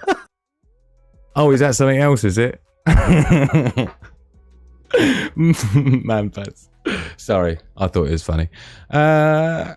Finland. Finland, what we got from Finland? A whole bunch of stuff, right? Who's this?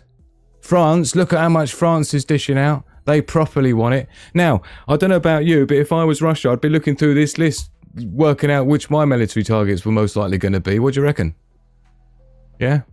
Well, yeah. This is well, that's the intel. argument. That's the argument, though, isn't it, for the Storm Shadow missiles, with Russia saying if you use them, then we're going to be open borders for the UK, essentially. If you're supplying them, then it's you doing it. Are they on this list yet? We ain't got there yet, because we haven't finished scrolling past all the shit that France has sent them. Look at it! We're still scrolling. Fucking hell. Look, $1.2 billion in program funding. This will just be for, like, rebuilding Ukraine, probably, with their little property developers and shit mates of old.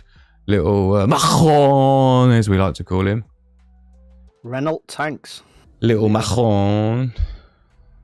Right, so who's this?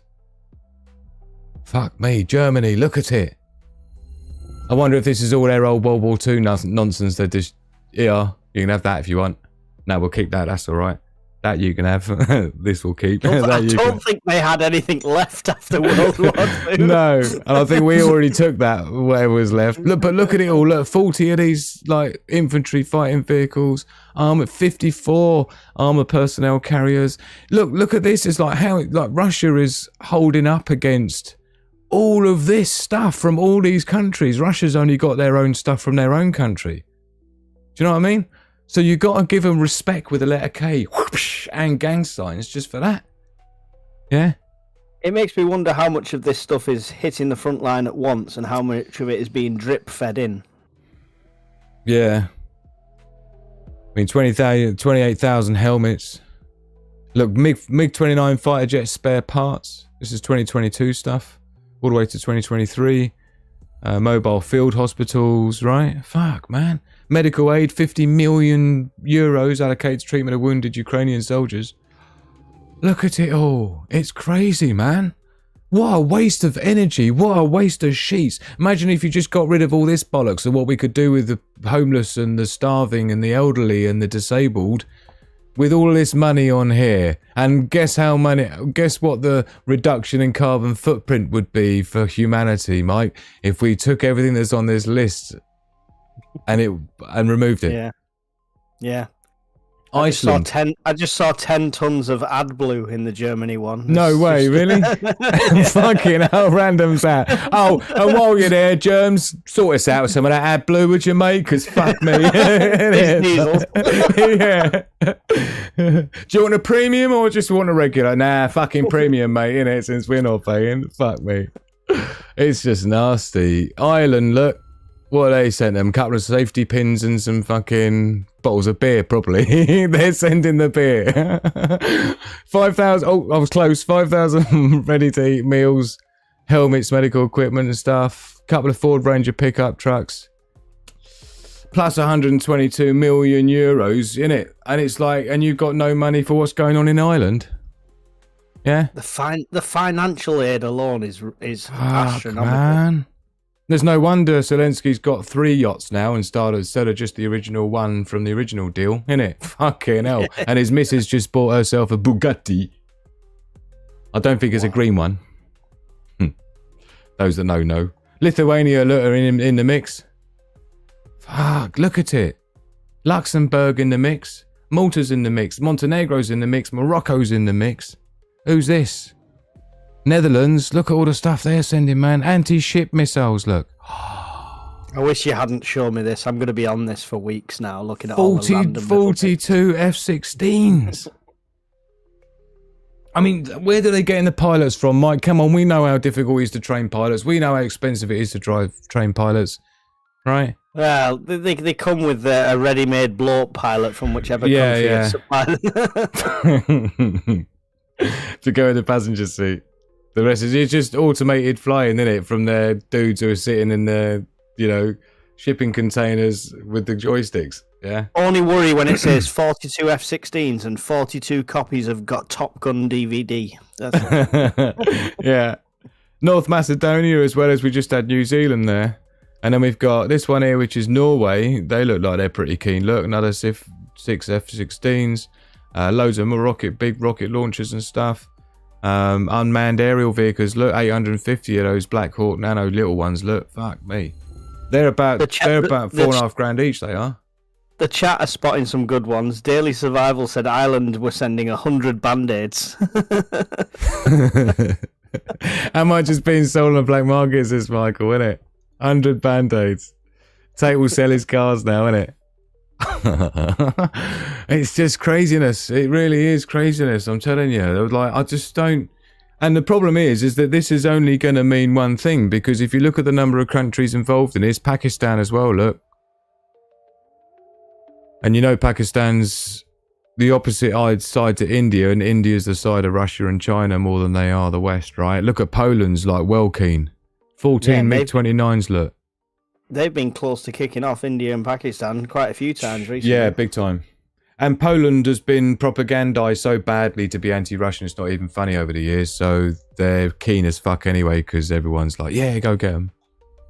But they're doing a lot of, self-propelled rockets and stuff, anti-aircraft. I bet there's some sheets as well being designated. Large quantities, quote-unquote, of 120 mil, 122 mil, look. Loads of ammunition. 42,000 helmets. So far, I've seen more helmets listed than I have number of soldiers that have ever fought in this from the Ukrainian side. So there's going to be a whole lot of fucking helmets left over, I'll tell you that. Thing is, do you think these countries, as well as giving them legit aid, it's a way of clearing out some crap from their storage as well? Yeah, just use Ukraine as a dumping ground. It's like, the cost of fucking disposal of hazardous materials nowadays is quite expensive, isn't it? So rather than getting rid of our hazardous materials and old shit, we'll just pile it all onto fucking Ukraine, like we do in the UK, where we send all our rubbish to India so they can bury it in their fucking country, so we don't have to smell it here, innit? you've just solved a problem right there, Drew. The farmers strike and they stop taking the waste off the government. We send 10 storm shadows and all our human waste at the same time. Yeah. Well, but we'll just call it something else on the invoice. It will be improvised Grade A bunkers. human fertilizer. Yeah. Improvised obstacles we can put up, right, to stop them getting to them. It's just crazy. Portugal right into it. Look, military training. And you do wonder where the line's blurred, Mike, between like where you're helping them and you're part of it. What's the difference when you get to this level of shit, right? Because, yeah, you know, if you're helping your mate to break into somewhere to burgle the place by giving them a lift there, or can't think of an example, but do you know what I mean? You're going to jail as well for being an accomplice. Yeah, To that crime, aiding and abetting, yeah, whatever it's called, and stuff like that, right? From my knowledge of it, right? But anyone who's involved in that or has facilitated that crime to take place is by their very nature guilty as well. So I would wonder why Russia wouldn't see all of these countries as being responsible for every attack, every MiG-29 jet they see in the sky that's just shot one of their guys out of the sky. You're going to look at Slovakia and say, was that one of yours? Right? Slovenia, Yeah, South Korea, Spain. That's a big list from Spain, look. Sudan. The fuck have they got? Multiple 120 mil mortar rounds, of course it is. Who's this? Sweden. Quite a big list there. Financial aid, look, 500 million. Oh no, this is $52 million, but it's still $100 million there for central bank bullshit. Switzerland. I thought Switzerland weren't supposed to be getting involved in wars. They don't even have a standing army themselves, do they, Mike? supposed to be neutral in everything, can't they? Turkey, which I'm kind of surprised at a little bit. Turkey and Russia Switzerland was a mine clearance device, so they could argue that that's peacekeeping, right? Oh yeah, we're into UK stuff here now. Look, this is the United Kingdom, so let's see what we got going on here. Look, we probably sent them the tranny calendar 2024 for everyone to go up in the camps. Probably got DEI training for the soldiers. We've sent them. We've got 23 of these tanks, look. 47 combat and logistic vehicles. Armoured personnel carriers, 35 of these things, look. Mine-resistant, ambush-protected MRAPs. Wolfhounds, they look tidy. Mastiff. Yeah, I like them. They're perfect bug-out vehicles, man. Innit? I only need one of them. Don't need 80 of them, just need one. You can get them on millweb.net. Yeah, but I don't have to pay for it, dude. I want it to be... do you know what I mean? I want to do a Zelensky special. Send me your shit, man. You guys watching now, if you all sign up to the Patreon, we can start getting Drew's fund for his vehicle. Yeah, for this prepping list that I'm going through here. And we'll be at the bottom of it soon. Look, 3 Westland Sea Kings. They're the big old boys they are. They've got to be like 10 million each, easy. More than that, what am I talking about? Helicopters are more expensive than fire jets. But fuck me, we're only in the middle, look.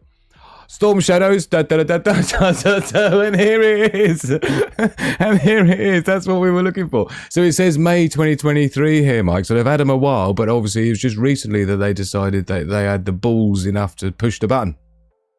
Well, it's we had to give them permission to use them, which I find really odd. Why would you give them to them a year ago and say, here's some missiles, don't use them? Yeah. Well, but... This is the thing, though. This is what I said earlier in the show about it. It's like it's a political move, not a kinetic war-winning move. You know what I mean? Because even this is what they say about nuclear weapons, right? Nuclear weapons aren't really they're not really kinetic weapons because you can't use them, so they're quite useless. They're nothing more than political deterrence. That's it. Yeah.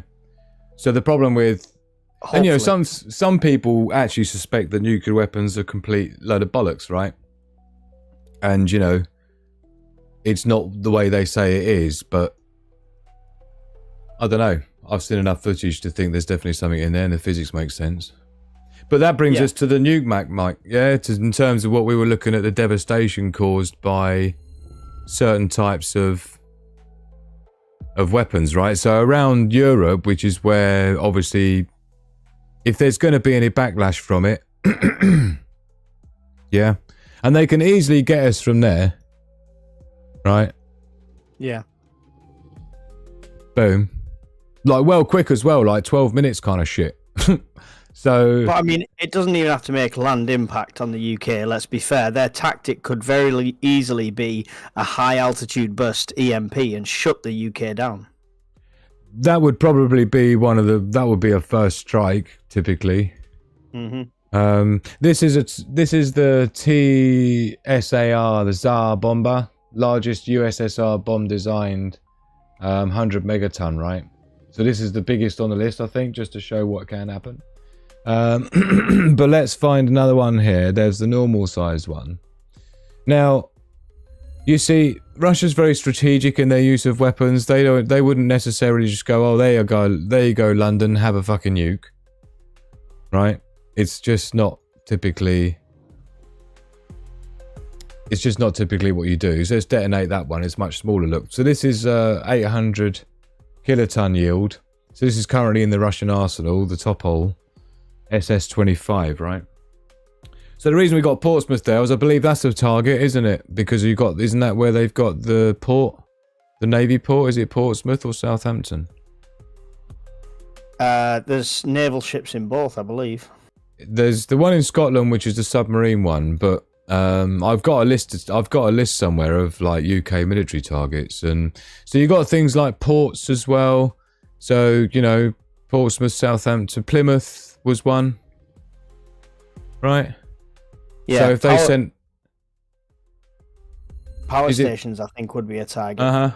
And you know, this is a thing that people don't consider because I mean, let's whack one of these. Let's shove one of these into New York, right?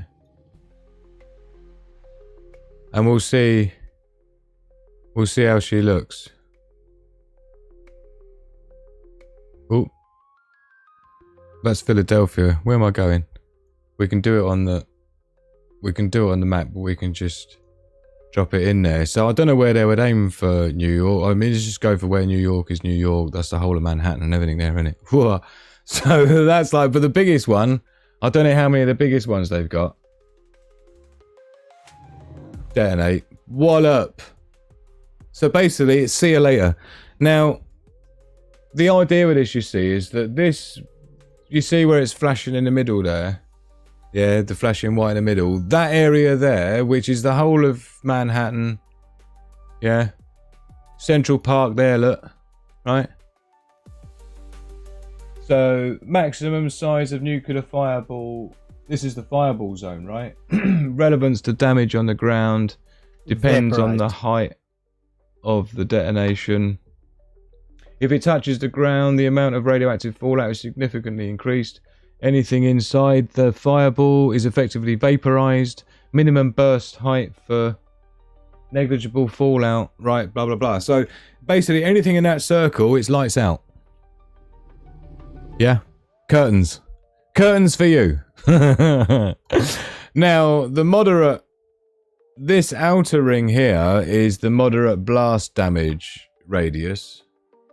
So, this area, which we're talking about, a radius of 32 kilometers, is that? God, this text is tiny, isn't it? At 5 psi, so we've got basically 5 psi, pounds per square inch pressure in this grey area. So 5 psi, for those that don't know, it's more than your ears popping, right? At 5 psi overpressure, most residential buildings collapse. Injuries are universal. Fatalities are widespread. The chances of a fire starting in commercial and residential damage are high, and buildings so damaged are at risk of spreading fire. Often used as benchmark for moderate damage in cities. Optimal height of burst to maximise the effects is 14,000 feet. And then we've got this radius here. This outer orange radius is the thermal radiation radius, a 3rd-degree burns, basically, for 73-kilometer radius.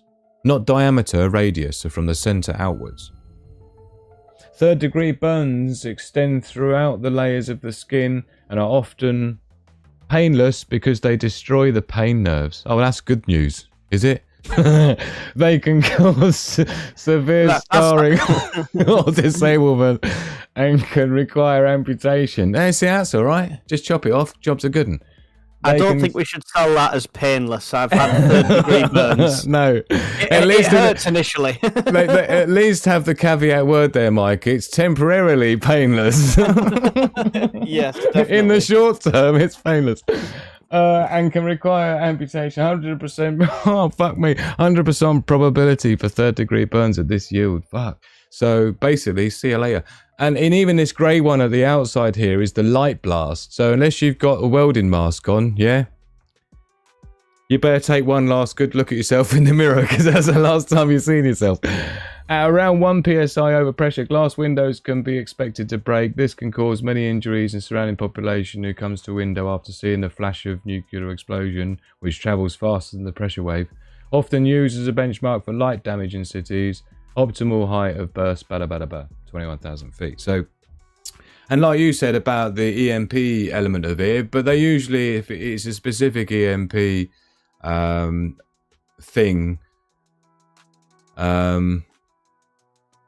what's the word? Payload to do an EMP, and that's usually like 80,000 feet up, isn't it? 100,000 feet up, I think they detonate. It's about where they detonate it. Yeah.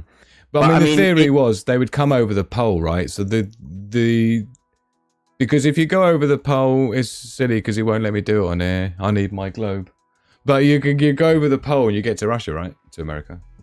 Yeah. So the idea would be to come over the north because there's no defenses, and then you just EMP out that lot, and then you can take down theoretically the radar defenses. But I mean, I would say that it doesn't take an awful lot. It doesn't take an awful lot to protect against EMP. It doesn't. Like you can do like an 80 kilovolt EMP. I can set one up in here, right, with a coil of wire like a Tesla coil, and you can create an EMP charge, and you can do it like on the face of an iPhone, and it kind of survives. I say kinda. It only cuts out during it, and then it comes back again, right? But that's not to say that the one that they would do is going to be the same. But the thing is that they're very well tuned to particular circuit board resonant frequency of the tracks on the circuit board. Do you know what I mean? I don't know if you've heard me talk about that before, Mike, but it's about the frequency is a very high frequency. So like a lot of people talk about the sun doing an EMP and then it's going to take all your electronics out. That's not the case. The sun can't destroy your electronics.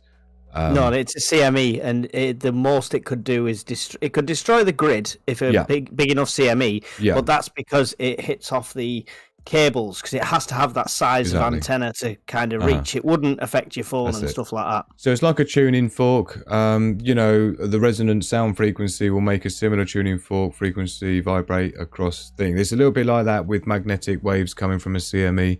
And the long power lines over the country are about the right length to resonate the frequency, and that's where the build-up of charge comes and blows up the power stations. That's how we end up with no power. And because the power station transformers take like a year and a half to make, with power to make them in factories, you have to hand wind those fuckers. If we don't have any power, we can't make new ones to fix the power, right? So this is where everything breaks down for a long time, and you can't coordinate. We've shipped a lot of our spare parts to Ukraine. Yeah, and well, transformers aren't really off-the-shelf spare part things anyway, because they take about 18 months to make these big ones. You know what I mean? And then you know the coordination of having them shipped. You've probably seen when they shut the roads down, a police escort to carry these massive things on lorries. Yeah, it's just you would have everybody asking for one at the same time everywhere, right? Whereas the military EMP is more designed to permanently destroy or disrupt, temporarily disrupt in some cases, electronic devices with a very high frequency resonant wave, which resonates with the very small tracks in a circuit board. destroying the electronics from a microchip level. Most microchips are running about 3.3 volts, 1.2 volts in some cases. So you can imagine when you've got something like 4 or 5 volts per square meter in the atmosphere from an EMP, that's more voltage than what the microchips inside the circuit board are actually running on, between 1.2 and 3.3 volts. Do you know what I mean? So when you've got like, 9 to 12 volts per square meter of energy in the atmosphere, that's just not a good look. It's like static as hell for your electronics. Yeah. So in terms of the detonation, one of the things I wanted to mention on here is the fact that it's not actually massive. It is massive, but it's not. The thing is that obviously the densely populated areas aren't necessarily the targets. This is what people always go, oh, we're finished. But London isn't a particularly strategic location to do. I mean, it is politically, it is politically, but it's not politically, because, like I say, look at the fact that America used one against Japan, and then, they still haven't lived it down, have they? Right? Can you imagine if Russia nuked London and flattened it with all of its history and all of its Buckingham Palace and all of its ancient buildings and all of its culture? And can you imagine what that would look like on the world stage, Mike?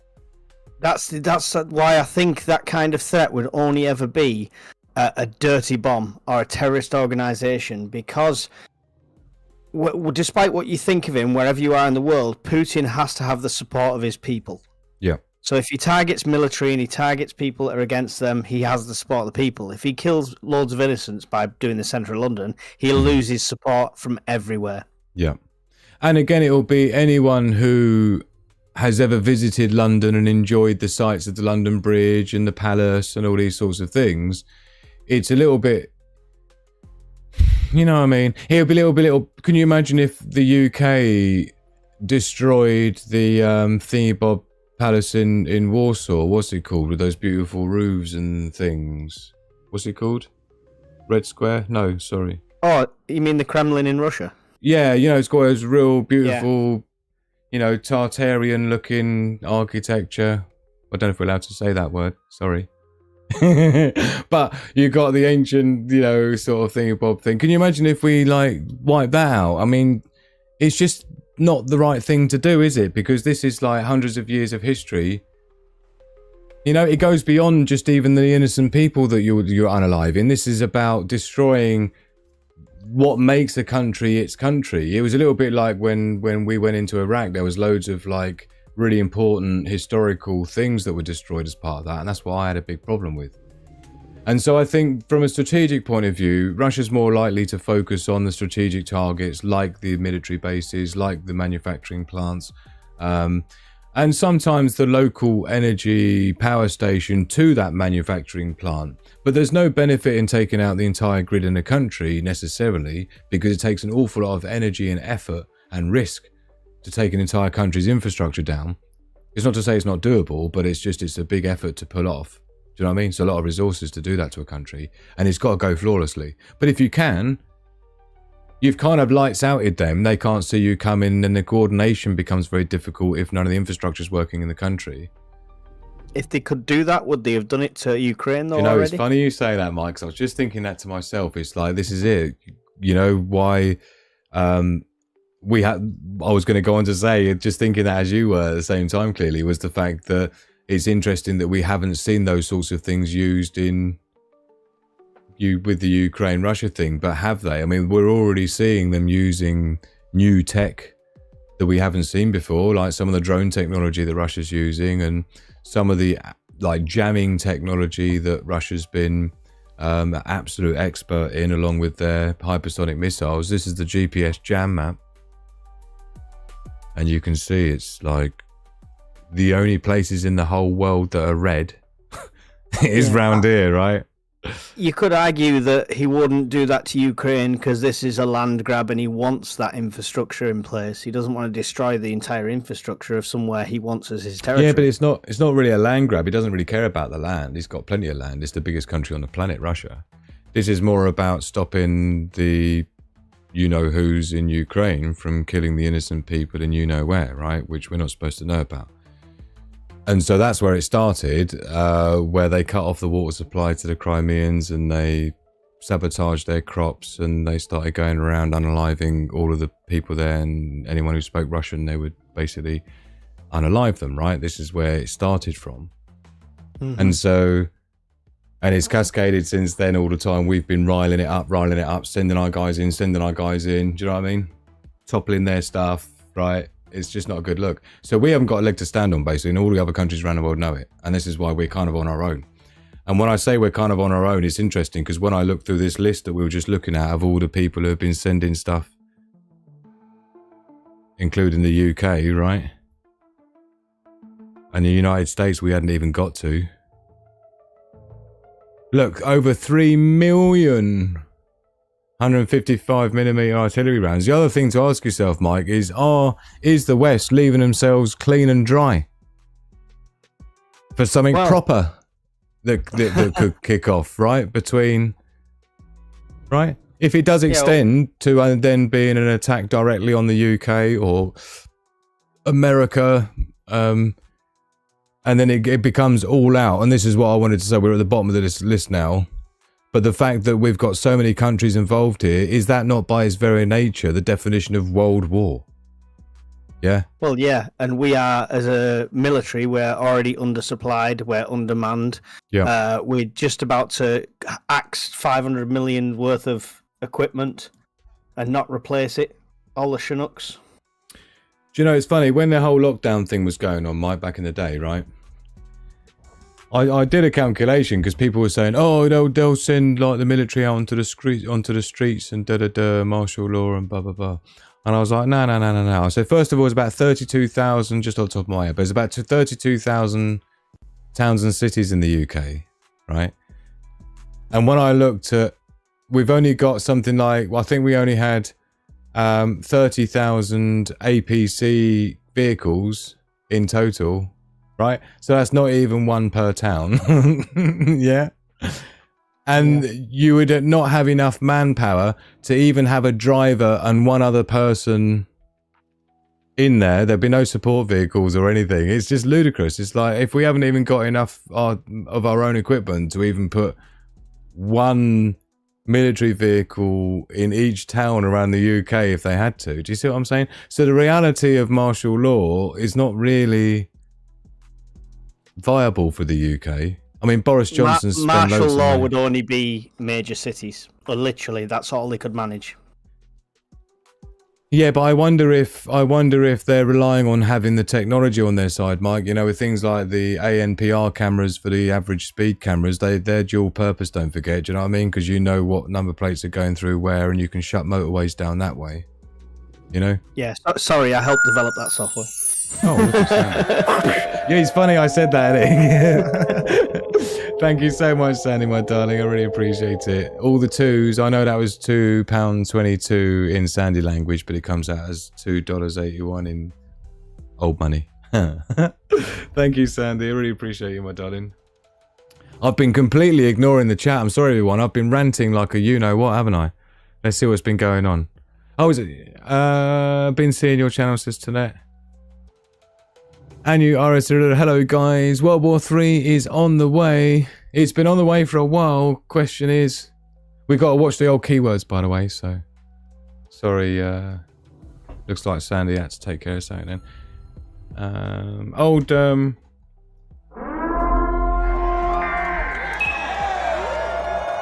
As Daily Survival says, hit the like button, my lovelies, if you forgot. Does help. That advert is horrendously embarrassing. We're talking about the Jaguar advert. This is the problem, isn't it, Mike, when you start going way back? Yeah. Look at Scottish Prepper there. Did someone say debauchery? Oh, what was that? Someone say my name? I'm only joking. Like a bloodhound. Oh, brilliant.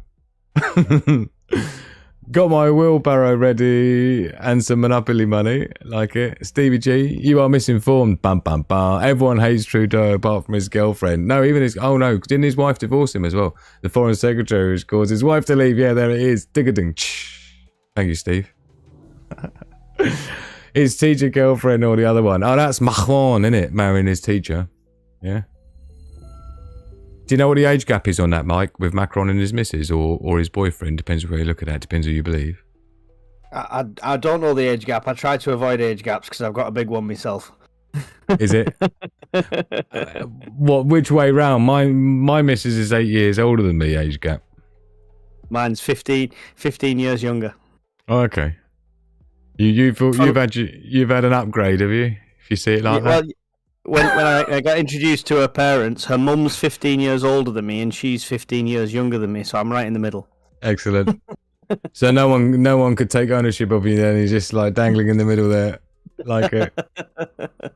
Do you know, age is just a number though. I think it's, you know what I mean?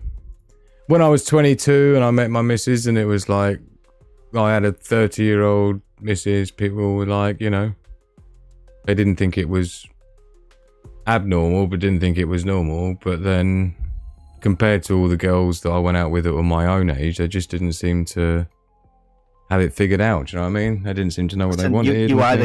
You either click with someone or you don't. Doesn't matter what number it is.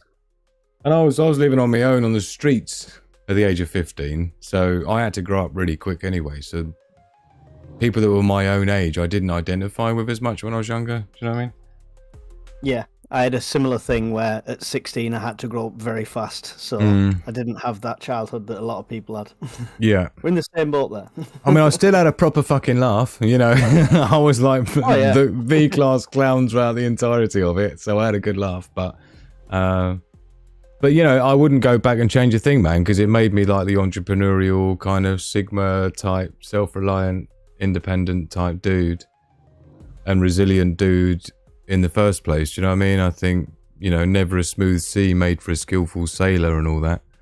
That's it. Yeah, I built a career and got to the top of my field, and I never went to college and I never went to university because of that kind of grit and determination and wanting to teach yourself. Yeah, which is pretty much the Sigma mindset, you know. It's just not wanting to be... I mean, I've learned everything myself on my own since leaving school. It sounds the same for you, right? It's like I'm self-taught in so many things. I don't have the same value in education. I've worked with a lot of professors as well. As a prototyping engineer, there's a lot of professors that are heading up teams of students trying to make something, and then they get stuck. Yeah, and that's where I come in there. And these professors literally haven't got a fucking clue, man. It's so disappointing. Because they think the way they're taught. Me and you, we're lateral thinkers. Mm-hmm. Yeah. Me and you are the people that are really good at escape rooms. Yeah, just outside the box critical thinking, you know, which you just think would be normal, but it's not. It's so rare. It's like, why? And you're dealing with professors that you just have such a high expectation of intelligence, but really, they're not. They just know a lot about their one topic and their one subject, and they don't know how to apply it commercially. They've never had a job before, yeah, because they've gone from school to school to school to school. Yeah, lived in academia. Yeah, they've never had a job. This is what I realised. I worked in the education department in the county council and senior management, right, running the whole fucking show. And it was like, I was just amazed at how nobody had ever worked in a business before, and yet they were converting schools. You know, part of my job was transitioning schools from being a school into being an academy where they're operating like a business, and that was where my commercialness was brought in. And you realise that not a single one of these headmasters or headmistresses of these schools have ever had a job. They literally went to school, they went to college, then went to university, they finished their university, went into school to do their teaching thing, and they've been in school since. Where have they ever had a job? How can you teach a kid, how can you be responsible for preparing kids for getting out there and getting a job when you've never fucking had one yourself? I'm not saying that being a teacher isn't a job, but you know what I mean? It's not. It's not. You're not. Just no. No. You're going to annoy some teachers. Well, Next, they you'll know be saying they if, have too many holidays. if the teachers are clever enough, they'll know exactly what I'm talking about, right? Because each of the teachers individually. I'll give you an example, right? I went to go and do some deals with a guy who started an academy, and he came from a banking and commercial background, right? He'd been living in Russia for about 8 years, doing the stocks and things like that there, and he'd run his own little agency and company there, and he came back to the UK, wanted to do something totally different. He was a British dude. And he started this, he was a headmaster and then he converted into an academy, and he just had it figured out, man. He had like sponsorships going with a local property developer that gave all the kids iPads for a sign outside the fucking school gates. It's like, yeah, fucking let's do it, innit? Like basic shit, And I went to go and see this dude, and we were talking. He owed us about 80 grand, and he wanted about another 200 grand's worth of stuff, right, from the council for the school. And he was just such a laugh, man. He was like really switched on. He'd turned the school around. The parents loved him. All the kids had loads of stuff because he understood. He understood commercial. He just had a business acumen, right? And so what I realised is that all these headmistresses and headmasters, they've never had a job before. They've never been out there in an industry where you're having to compete with someone else. Do you know what I mean? And be better. And then there's consequences if you're not. That's the thing with the government, isn't it? It's like, it's us or nothing. There's nothing to compare it to. You can't you can't choose with your wallet, can you? It's like, yeah, they've got no reason to be better because there's no competition. God, aren't I in a ranty mood tonight, Mikey Poos? Eh? Tell you what, the teachers and Ofsted and everyone else. Yeah. So now I've made some teaching enemies. Washington. Steve G in the comments, I don't know if you saw that one, said those who can do, the rest become teachers. Yeah. It's like that. We used to say that in sort of like corporate sales is the same. Those who can't sell, manage, and those who can't manage, train. Those who can't sell, teach. Well, there's another one, and if those who can't teach the teachers, and that's where you end up being the professor. You see, right? So those that can't do teach, and those that can't teach or do teach the teachers, right? It's a little bit like that other one, like the C students. The A students, right, out of school, are the ones who are managing the B students, yeah? But the company's owned by the C students. You ever heard that one? I've not heard that one, but it's probably pretty accurate. It is. So the C students are like, people like you and I who are like entrepreneurial and like got their shit figured out, and have got a critical thinking and not rule followers necessarily. I follow the rules, but I like to, ask questions and find other ways of doing things. And yeah, so they're the ones who run the company, and then they employ the A students to manage it, and then they employ the B students to do all the work. Yeah, that's basically. Let's see what I've missed in the live chat. So Daily Survivor wants me to do Washington, so we will. It wasn't anything to do with Russia wanting the war. It was the other way round. We'll have a vote on it. Oh man, Fort Leonard Wood is 20 miles from my home, and Whitman Air Bomber Base is 30 miles from my daughter. So you're literally going to be on the cusp, because that was 57 kilometers, which is about 40 miles. How deep is your bunker? How deep is your bunker? I don't have a bunker, so I'm going out in the first wave. Don't you worry. It's just, I thought you were supposed to just clutch your knees under your desk. I thought that was all right, wouldn't it? No, do you not remember the old ones? You just lean a door up against the side of the wall, that's put it. some A mattress suitcases on it, and lie in there. Yeah. There you go, and a mattress. That's it. I'm thinking of the school one though, where you just get under your desk, jobs are good, and you'll be safe under there, innit? Duck and cover. I wonder what they're doing in the schools at the moment, because for all we know, they're propagandizing kids at school and fearing the hell out of them, like there's going to be air raid tests and things. Funny you will say this. I'm going to tell you something. Oh God, please don't tell me that's happening already. So my 6-year-old boy started crying to me the other day. Literally started crying at the desk. He's an emotional kid anyway, but he started crying. I said, "What's up?" And he said, "I'm worried about all the wars." And where's he he's picked that up he's- from? Not from you. Well, he's never seen any of my stuff. Anytime I do a live video, they're not about. They don't know all the prep stuff is hidden away. And I literally, just to comfort him, I took him to my prep room, opened it up, and said, "Look, Daddy's ready. Don't worry." It's just But nasty where's he that got they're it even from? coming out with that stuff, isn't it? It's like the way the kids were feared into the whole you-know-what back in 2020, right? It was literally psychological warfare levels. Yeah. Yeah. It's just not the sort of things that kids need to be worrying about, that they're going to be nuked. You know what I mean? Yeah. They've got enough Um, to worry about with whether they're going to identify as a penguin when they're older or what have you. mhm.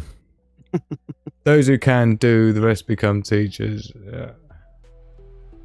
Yeah. Last me there. Living in woke blue CA. I won't hold my breath, but still believe there have been worse karma one. Yeah. 8-foot concrete, says Robert McNamara. That's about what you need in it. Boris put the final nail in our coffin when he tore up the signed peace deal. Abso-100%lutely. I'll tell you what, I'm going to have a little strip of chocolate. Do you want one, Mike? I've got one for you. We'll have one each. I've got my favourite Sigma Prepper special.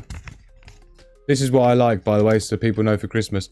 The caramel... the Galaxy Smooth Caramel Chocolato, mi amico. So we've got two here. I've got so another vice. I've got there's, another vice. I'll send that one to you. You can have that one, look, and then I'll have this one. My vape stopped working, so I've lit my cigar just for your live. Yummy. I don't have anything to smoke. Well, there's a little butt there. What are you observing the same as, Kaza? They're probably colouring their hair in the schools. That'll protect them.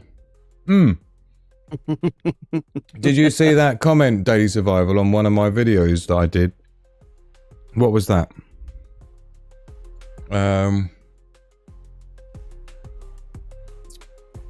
Where's my blooming channel? Videos.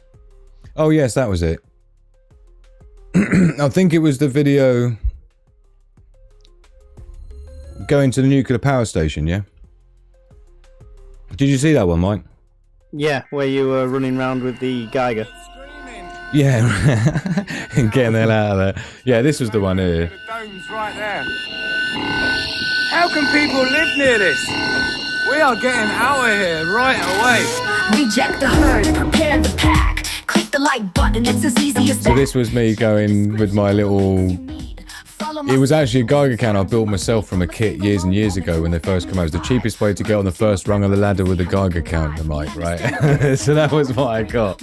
I've got some links in the description of this video with some ones that I would actually buy if I had a budget, right? There's like 3 there. But recently we took a spontaneous trip to visit friends near the Sizewell nuclear power station on the east coast of the UK. Now, talking of power stations, Mike, if this one, our house, we live close enough to this thing, the Sizewell one, that if that went down, then we probably would kind of feel it. I think it's less than 100 miles away from us. What's closest to you, Mike? I think it's Sellafield. Shadowfield. What is that? That's a power station, is it? Yeah. Right. This dome here is where it was worst of all. But in the description, in the comments here, somebody said something. This is what I've just remembered what I was going in here for. Here we go. This dude here, Philip Hull. Hope you showered without conditioner, as this would bind radiation to your hair. Was there an actual reading taken? If so, where was this on the scale of safety? Certainly food for thought. So, that's an interesting one. Have you heard that before, Mike, about conditioner in the hair binding the radioactive particles? It's not something I've heard. Phil is one of my regulars. Oh, is he? Yeah, he's got a lot of insight. He's coming to the prepper meet actually in Scotland, but yeah, it's not something I've heard. To be fair, Is the prepper meet in Scotland? I don't have that Is issue anyway. it? Yeah, I think I don't use conditioner anyway. What's that movie? It's Shrek, isn't it? Is it Shrek with the prince where he talks about his shampoo and he's like, he does that move through his hair and it all goes slow motion, doesn't it? I don't know. I thought you were going all Vidal Sassoon advert. No, that's You're thinking Jaguar. Oh no! Quick, change the subject. So here's something I wanted to show everyone tonight, Mike. This is one of my other projects that's currently ongoing. Is my son's RC car. Yeah, it's been kind of commandeered by me. Yeah, it's pretty chunky old beast. This thing, I bought this for him years ago, and it's still relevant today. I can still get spare. I've got a few spare parts for it. You know, a few axles, a couple of drive shafts, and things like that. But this is proper chunky, right?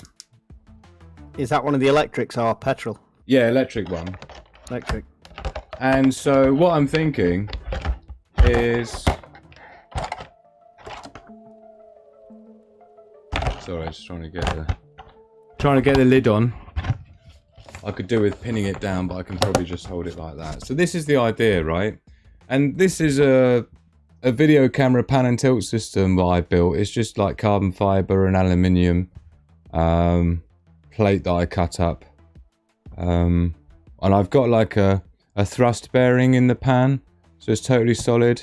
And the tilt's a direct link tilt on the servo and stuff. Right. Cool. So this is like the pan and tilt. The idea is this is going to be on the top, right, of the car.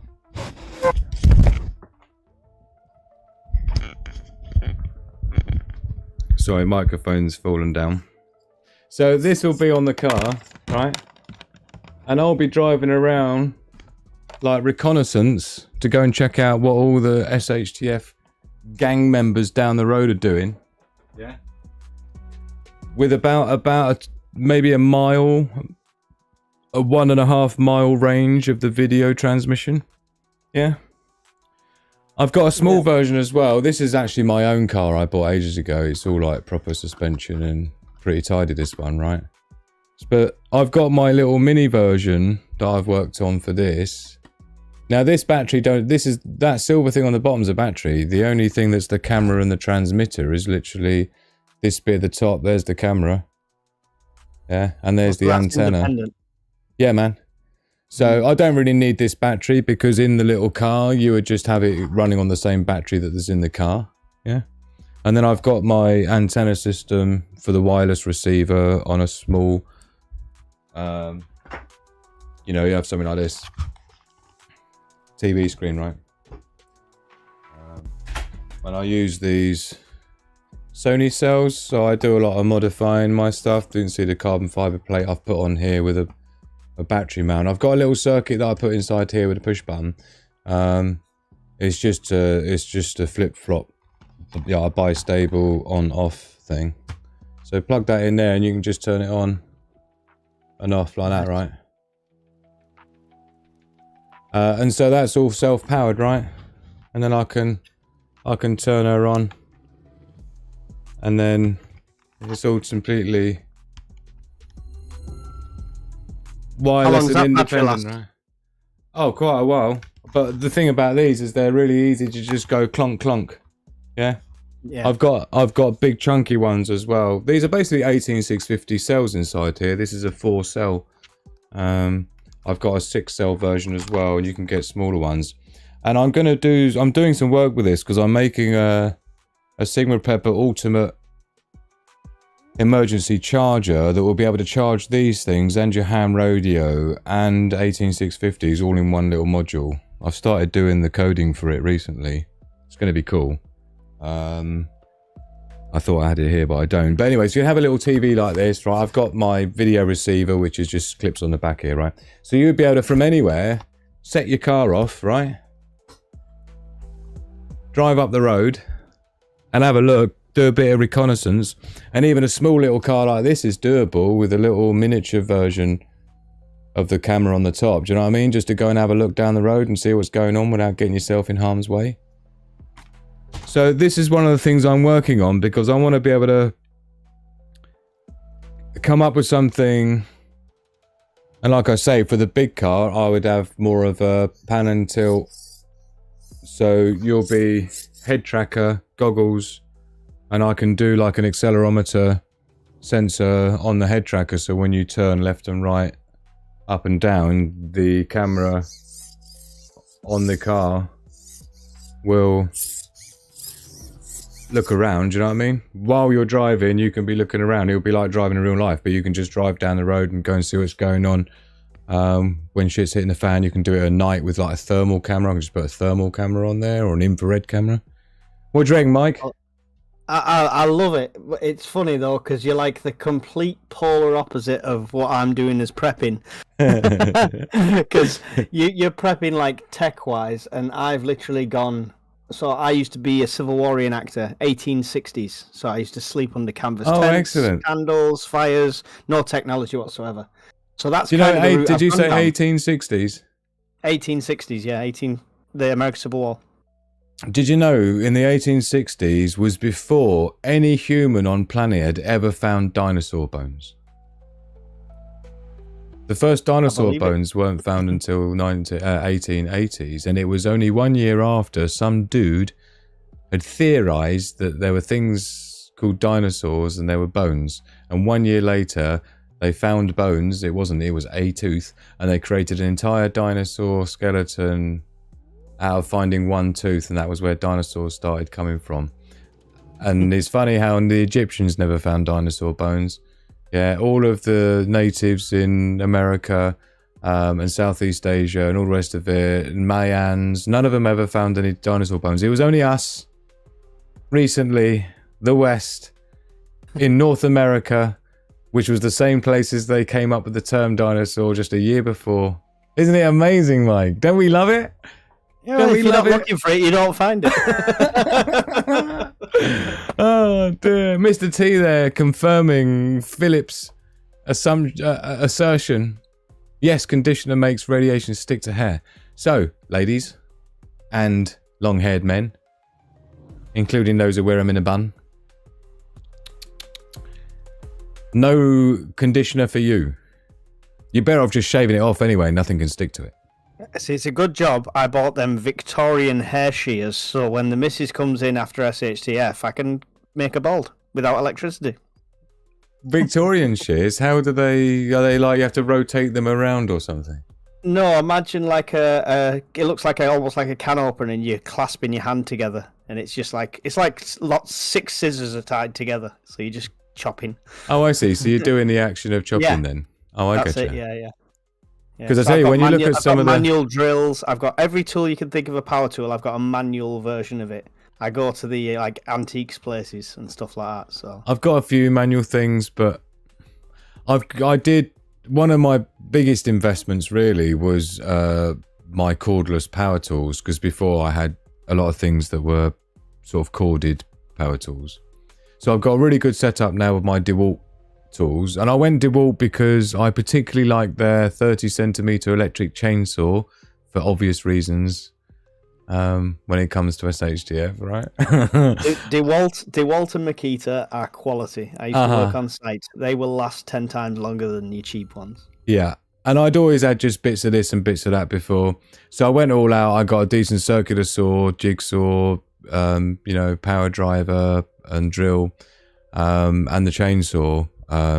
Just like over time, and bought bit by bit. So I feel like I've got a good setup, a good couple of spare 4 amp hour as well as the 2 amp hour batteries, to rotate around. Plus, of course, my off-grid power system does give me a little bit of a false sense of security, Mike, to say, well, at least I can recharge my shit. But to be honest, you can do an awful lot of damage with just a big battery that's already charged in an impact driver. Even if you only get to use it until the battery dies, you can still pretty much go with like marine ply over your windows if you had to in a crisis. I've got some plywood in the garage ready to go. It's not cut to size for the windows or anything, Mike, but it's there in sheets enough to do the downstairs. Do you know what I mean? If I had to. Yeah. And I could just like jigsaw it or circular saw it on the spot. And then I've got enough Torx head screws, long fuckers, just straight through the PVC frames, man. At that time, you're not going to care. Yeah. At what point do you make that decision to put them boards up? I think it would be when you've already seen neighbours' houses getting vandalised and smashed windows in, and either you've already had a window smashed in or it was likely it was going to happen. Some people suggest boarding it from the outside, from the inside, sorry. So it doesn't look like they're boarded. Yeah, and also, I don't know, I'm in two minds with that one. There's a bit in my book where I write about that, and I did some research on it with the pros and cons, do you know what I mean? And I'm not happy with... Yeah. There are pros and cons for both. But either way, just having the ability to board up your windows, because that could be more of a... climate... For more climate reasons, Mike, as well. Do you know what I mean? If you're, like, nowadays, you know, like we are at the moment in the UK, where it's freezing as fuck. Yeah? Yeah. If your window's popped out because someone's got shitty because they've knocked on your door and, like, begging for food and you've told them no, go away, and they're, like, threw a brick through your window just to be an arsehole. Right? Which is likely. Yeah. No one's gonna get to sleep at night with the wind blowing in your front room window while the kids are upstairs. Do you know what I mean? It's like, if you can't board that up then and there with something, it's gonna be a bad week. Yeah, and of course, when it's hit the fan, you can't just get the yellow pages and call up the local DIY dude to come board your windows up or replace your pane of glass. Yeah. This is it. I think hesitation could be the enemy of a lot of preppers, because we've seen SHTF in many places around the world get close to the point, but not quite there. So how long do people wait is a big question on a lot of things. Yeah, I mean, I spent quite a lot of time dissecting that as part of, like, a big section in my book, actually, is the whole bugging in, like, homestead, bugging in and bugging out, the option C, I call it. There's a video on my channel somewhere called Bugging Out the Option C. And a big part of it is, you're right, is it's that, you know, because it's a one-way ticket, like the way I'd probably have to secure boards over the windows would be destructive method. It would have to, the screws would have to go into the PVC frame far enough to the outside so it wouldn't pop the sealed units, do you know what I mean, glass. But yeah. The self-tappers will go straight into PVC frame quite well. But trying to board into the brick, drill into the brick with raw plugs and all that, it's just like, forget about it, man. You know?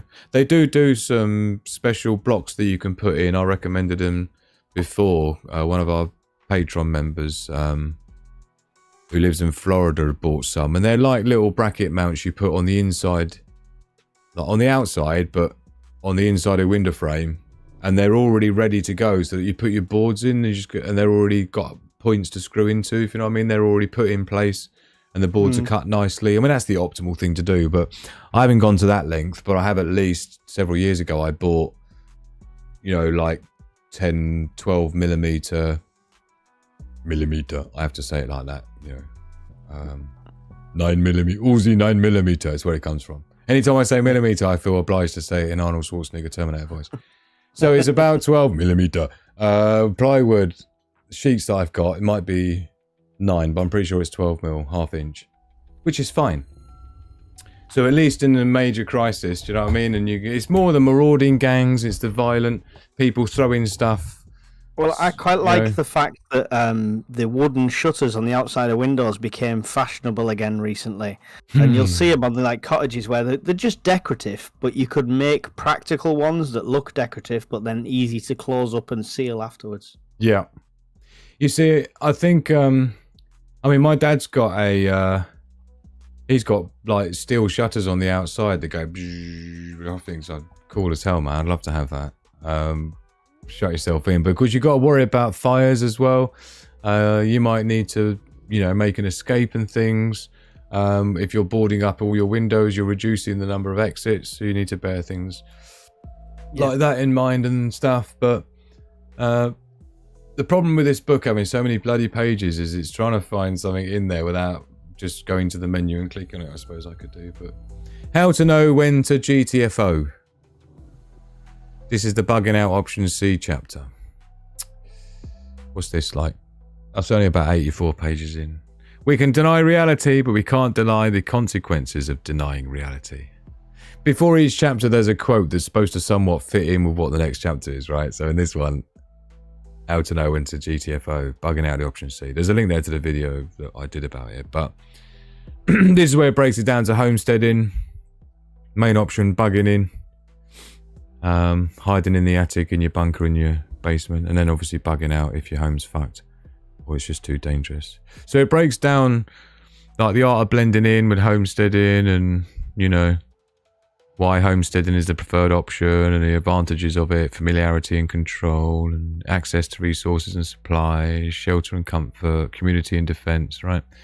And then the challenges of homesteading, security and defense, de-escalation techniques, playing it cool and keeping prep secret, managing supplies and resources, and so on, right?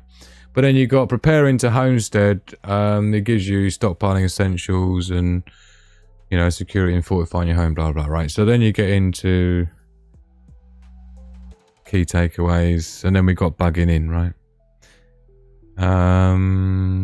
So this is when your home becomes compromised or too dangerous to occupy openly, yet leaving the property entirely isn't feasible or safe. So sometimes if it's getting real bad, your window's been smashed in, you're going to need to bug in, you hide away in the attic or something. If your window's smashed in, you haven't got boards, and maybe you're planning to bug out tomorrow. You know what I mean? But you need to hunker down and pretend you're not there.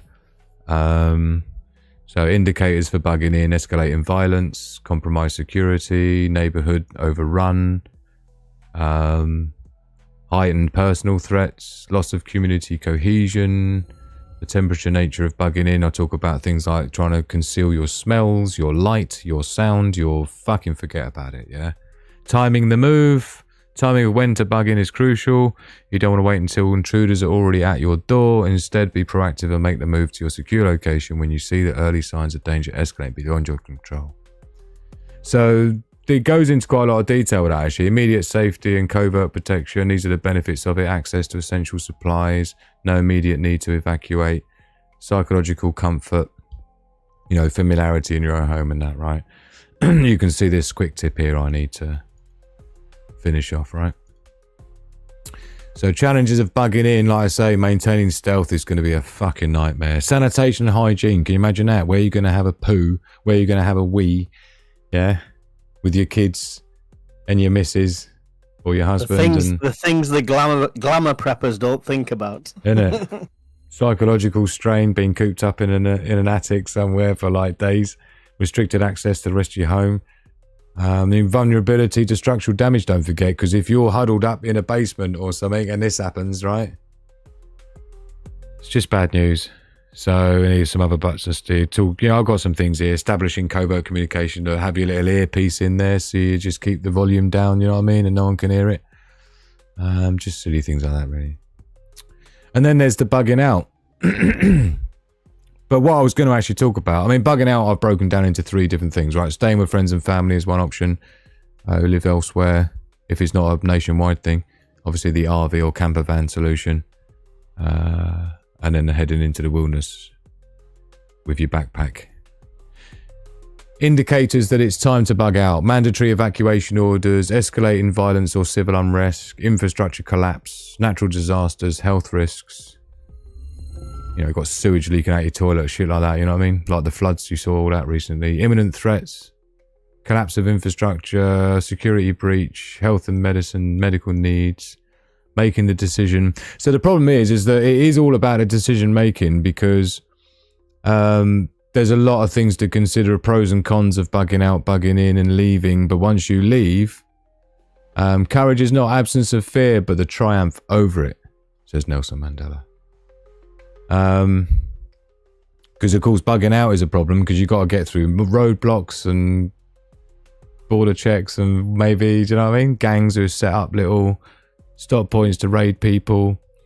But here you see, and make sure it's a realistic plan and you've done it before. Yeah, exactly. To go out 90 miles up the road and you've only ever walked 5 miles in your entire life, and you've only got half a tank of fuel and expect to fill up on the way. Yeah, exactly. So the one-way ticket concept is that obviously if you're homesteading and then you decide to bug in, these arrows go one way. There's no going back to homesteading, because you could have people who've moved into your house and don't know you're upstairs in the attic or hiding in a crawl space somewhere, do you know what I mean? And equally, if you're bugged in, when you decide to bug out, that's it. You can't then go back to your house because it's going to be fucked. Just like Katrina. And then I'll talk about the legal and ethical considerations, understanding legal boundaries, stuff like self-defense laws, property rights, for like bugging out onto someone else's land, firearm and weapon laws, right? So it's pretty exhaustive. This is just for the bugging out option C chapter, right? And that actually ends part 1 of the book. And then we get into the resting places after that. Pause and reflect. So this is like the middle of the book where it's like a resting place with like, nice imagery. Because if you're referring to this book and you're fucking in your crawl space and it's all kicking off outside, the idea was to make a chapter of the book where you could sort of remember why you're trying to stay alive for purposes of morale and just, remind people of the beauty of the earth and the sight of a clear starlit sky on a cool night. And I've got a Playboy magazine for the same purpose. Is it the scent of flowers and the feeling of soft grass under your feet as you walk barefoot through the meadow? Do you know what I mean? So I put these together. The warmth and laughter of loved ones around a dinner table. So, I'm just imagining people huddled up in a crawl space somewhere, and all they've got is my ultimate prepping guide, and it's just something to just the sound of crackling fire, enjoying cozy night, and of course puppies and shit. Yeah. I got a short story in there as well for entertainment, and just random. It's not random, but everything's got its purpose in there, right? But in terms of the when to bug out, it's a really critical thing, because it is a one-way ticket. Is the biggest thing to know about that. Once you bug out, there's no unbugging out, right? Your house is going to get marauded, likely. Let's see what's going on in the chat. How's it look to you, though? Could you see the book? How does it look as a prepper? Do you think it's the sort of thing would be, I know you've only seen a little bit of a chapter, but... Yeah, I mean, I'd definitely like to have a look through it. I'll be sending you a free copy, obviously, Mike. Yeah. Do you want a book review on my channel? Yeah.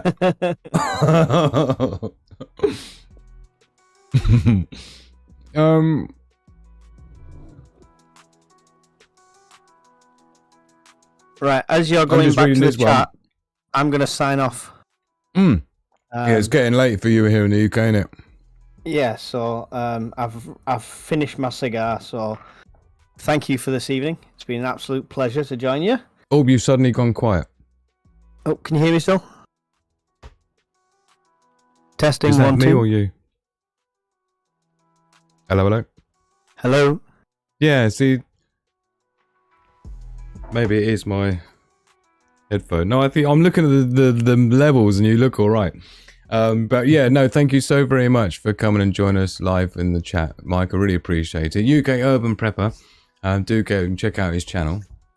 He's become a great friend of this channel, and of course, there's a bunch of our Wolfpack that have been supporting him over there, and a bunch of his guys coming and supporting our Wolfpack over here. So it's lovely to see a fellow British prepper. You haven't heard anything about the old funky prepper yourself, have you?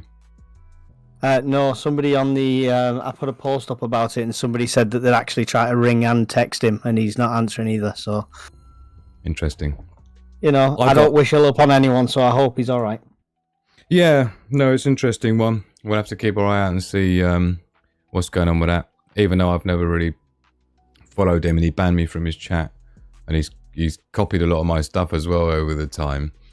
Well, I've got my own bugbears. We could go into that, but for somebody's health. Yeah, but I mean, it's a bit odd though, isn't it? That when you get a sort of popular YouTuber who's got a big following, he suddenly disappears off the face of the map, and on all the social media, there's definitely something going on. So, yeah, love to him and his family, whatever's happening, and regardless. But thank you so very much, Mike, for coming on and joining me, man. I really appreciate it. We'll be doing this more often and having live guest chats. I need to get the full thing set up so we can see you at the same time as well, Mike. That would be good. Yeah. So I'll spend some time doing that.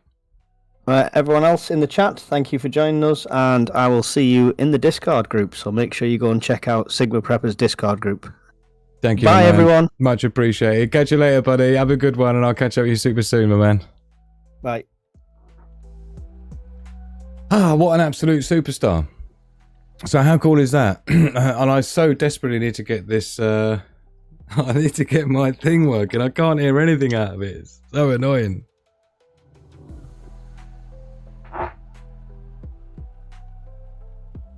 Oh, I've got something out of it now. That's all right.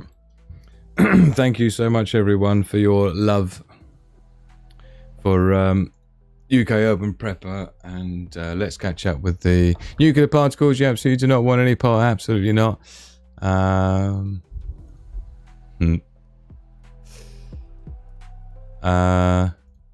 Catch you later, Stevie G. Thanks for catching up with us, man. I really appreciate it.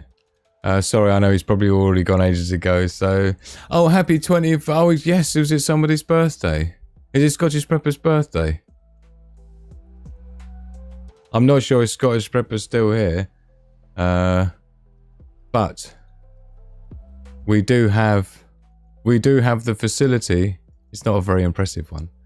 But we do have a tiny whiny happy birthday to Scottish Prepper. I think it was yesterday or today. But happy birthday to you, man. We do like to celebrate our Wolfpack family's birthdays, wherever you are, however old you are. So happy birthday to you. Loving a Hugh Hefner look. Want to write a song called Bug In, Bug Out. Great to see you, Dr. Jesse. Are you liking the Hugh Hefner look then? I need to get the red silk shirt. It's just not in the budget yet, is the problem, Jesse. Yeah? I'm saving up for the red silk shirt. Full-on Hugh Hefner styley is what I'm going for. I used to do a show specifically called Onesie Wednesdays, right? And it is Wednesday today, so I should be in a full-on onesie, really. Still here, just had to cut audio, baby. Sterling, no problem at all, man. It was great to have you on, and really appreciate it, man. Thank you. Thank you, Robert. Really appreciate you, my man. And what's the time? We're not looking too bad. I was just wondering if we were going to be doing... I think there's a lot of stuff here I didn't actually end up showing.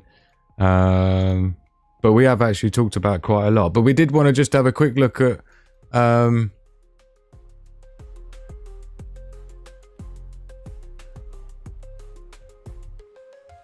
whereabouts did you want us to look at? Are we after the 2? Oh, wow. We're heading up to 3 hours of this show now. Happy birthday, Scottish Prepper.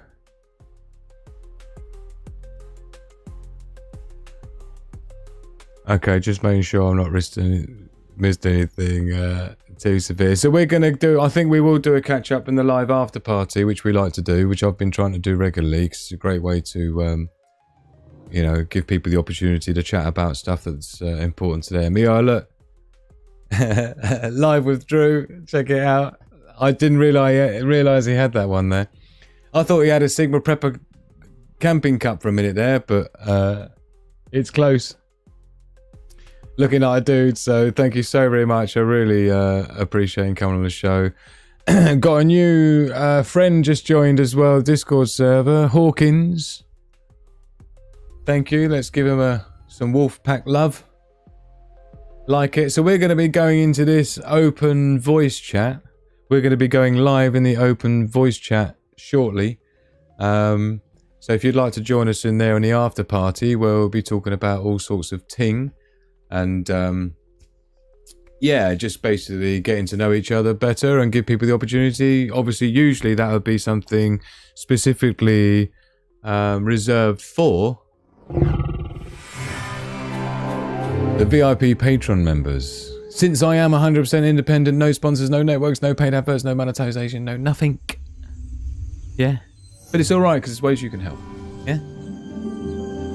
All links in the description. SigmaPrepper.com/donate basically has everything on there, ways to help, even just as simple as clicking the like button and stuff. Yeah, Streamlabs is how you can do the, you know, super chat type thing, even though I'm not monetized. And of course, Patreon is an absolutely awesome way to help. And I'm looking at getting some behind the scenes videos up on there with some of the stuff I've got going on in my lab, some of the things I've got going on personally, and other things as well behind the scenes. discounts on products and freebie giveaways as well for the Patreon members. So, great place to be. And these are the people who are part of it now. And you'll see on the support VIP wolf pack on the left, we've got Pat Riot as our newest Patreon supporter. So you can support me from as little as 15 cents a day or something crazy. So can you afford not to?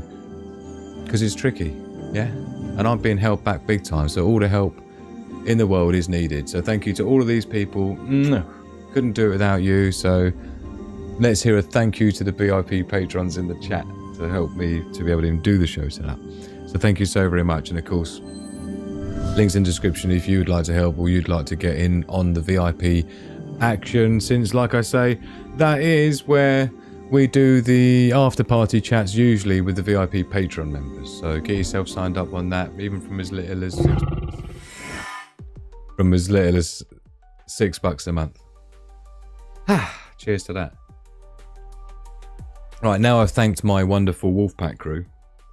If you're not able to help me in any financial way, yeah, because I understand, it's all right, I get it, yeah. If all you can do is hit the like button, yeah, then that's super appreciated. It does help. And share the video on your social media. Probably not this one because it's like 3 hours long, isn't it, nearly? But some of my other ones, if you've got a friend or family member you think would benefit from some of these videos, just drag them over whether they like it or not, yeah. Sit them on the chair, right? Gaffer tape them to the chair so they can't get up, yeah. Get some matchsticks, keep their eyes open like that, right? And then bosh. Yeah. We're going to have to drag them here, basically, is how we're going to have to do this thing. So I hope you're ready for it. So like I say, we're going to be going over to the after party on a Discord server on the open voice chat. But as I say, typically, and soon we'll start back doing VIP Wolfpack only chats with the VIP Patreon members. So it's a good try before you buy, is what we'll call it. We've got a special try before you buy season on after parties, yeah? Great to see you tonight. I'll catch you up a bit later on, my darling. And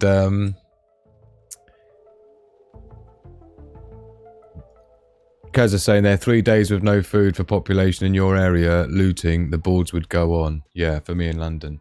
And again, this is it, you see. You're absolutely... For me in London is a great thing to tag on there, Kazza, because you reminded me to say, you know, depending on where you live will depend on how rapidly things deteriorate, right? And of course, being in a built-up area, London, for example, you're more likely to... It's going to ramp up much quicker than it would in suburbs and stuff. Oh, are we 29 minutes into his birthday? So is his birthday today then? I'm glad we got to give him a shout out. Our neighbour recently told us that he just shut outside before he got a septic tank and let coyotes clean it up. Oh man, that's nasty. Well, it's not, it's very efficient, but... Oh, thanks Mr. T. Appreciate it. Yeah, no, it was my earpiece in the end that was the problem, not Mike at all. I knew it is, it's not in the budget to get a decent one, which I really need. Thank you to Daily Survival, my moderator of all moderators, keeping the links flowing for everyone in the live chat. And really, you know, the family continues to grow despite the heavy squashing. Yes, Sigma Prepper is being squashed really heavily by YouTube at the moment. It's really mean. I've not done anything to deserve it at all. I wish it would just stop removing people from my subscribers and people sending me video evidence of, you know, them liking a video, then going back in and then it's not liked anymore, and people subscribing to me, going back a day later and they've been unsubscribed from me. It's ludicrous. So we're dealing with a lot of that shit at the moment. So thank you to those that are helping to push past. Really appreciate each and every one of you being there. If in doubt, get the gaffer tape out, 100%. So we're going to be popping over into the after party on Discord. So thank you so very much, everybody who's been with us tonight. And it's been a long show, but I think what we've got into a reasonable amount. You tell me. But in the meantime, it's been absolutely wonderful to have you here. Please hit the like button way out if you haven't done already. I've been Drew, the Sigma Prepper. You've been an absolute wonderful bunch. You know how we do. Love, peace, and progress. To the pack! Reject the herd, prepare the pack. Click the like like button, it's as easy as that. Check the description for the links you need. Follow my socials, subscribe to my feed. From a single lone woman to a family of 5. Learn from Sigma Prepper and see how you can thrive. We understand the risks that tomorrow could bring. We adapt and survive, it's a wolf pack thing.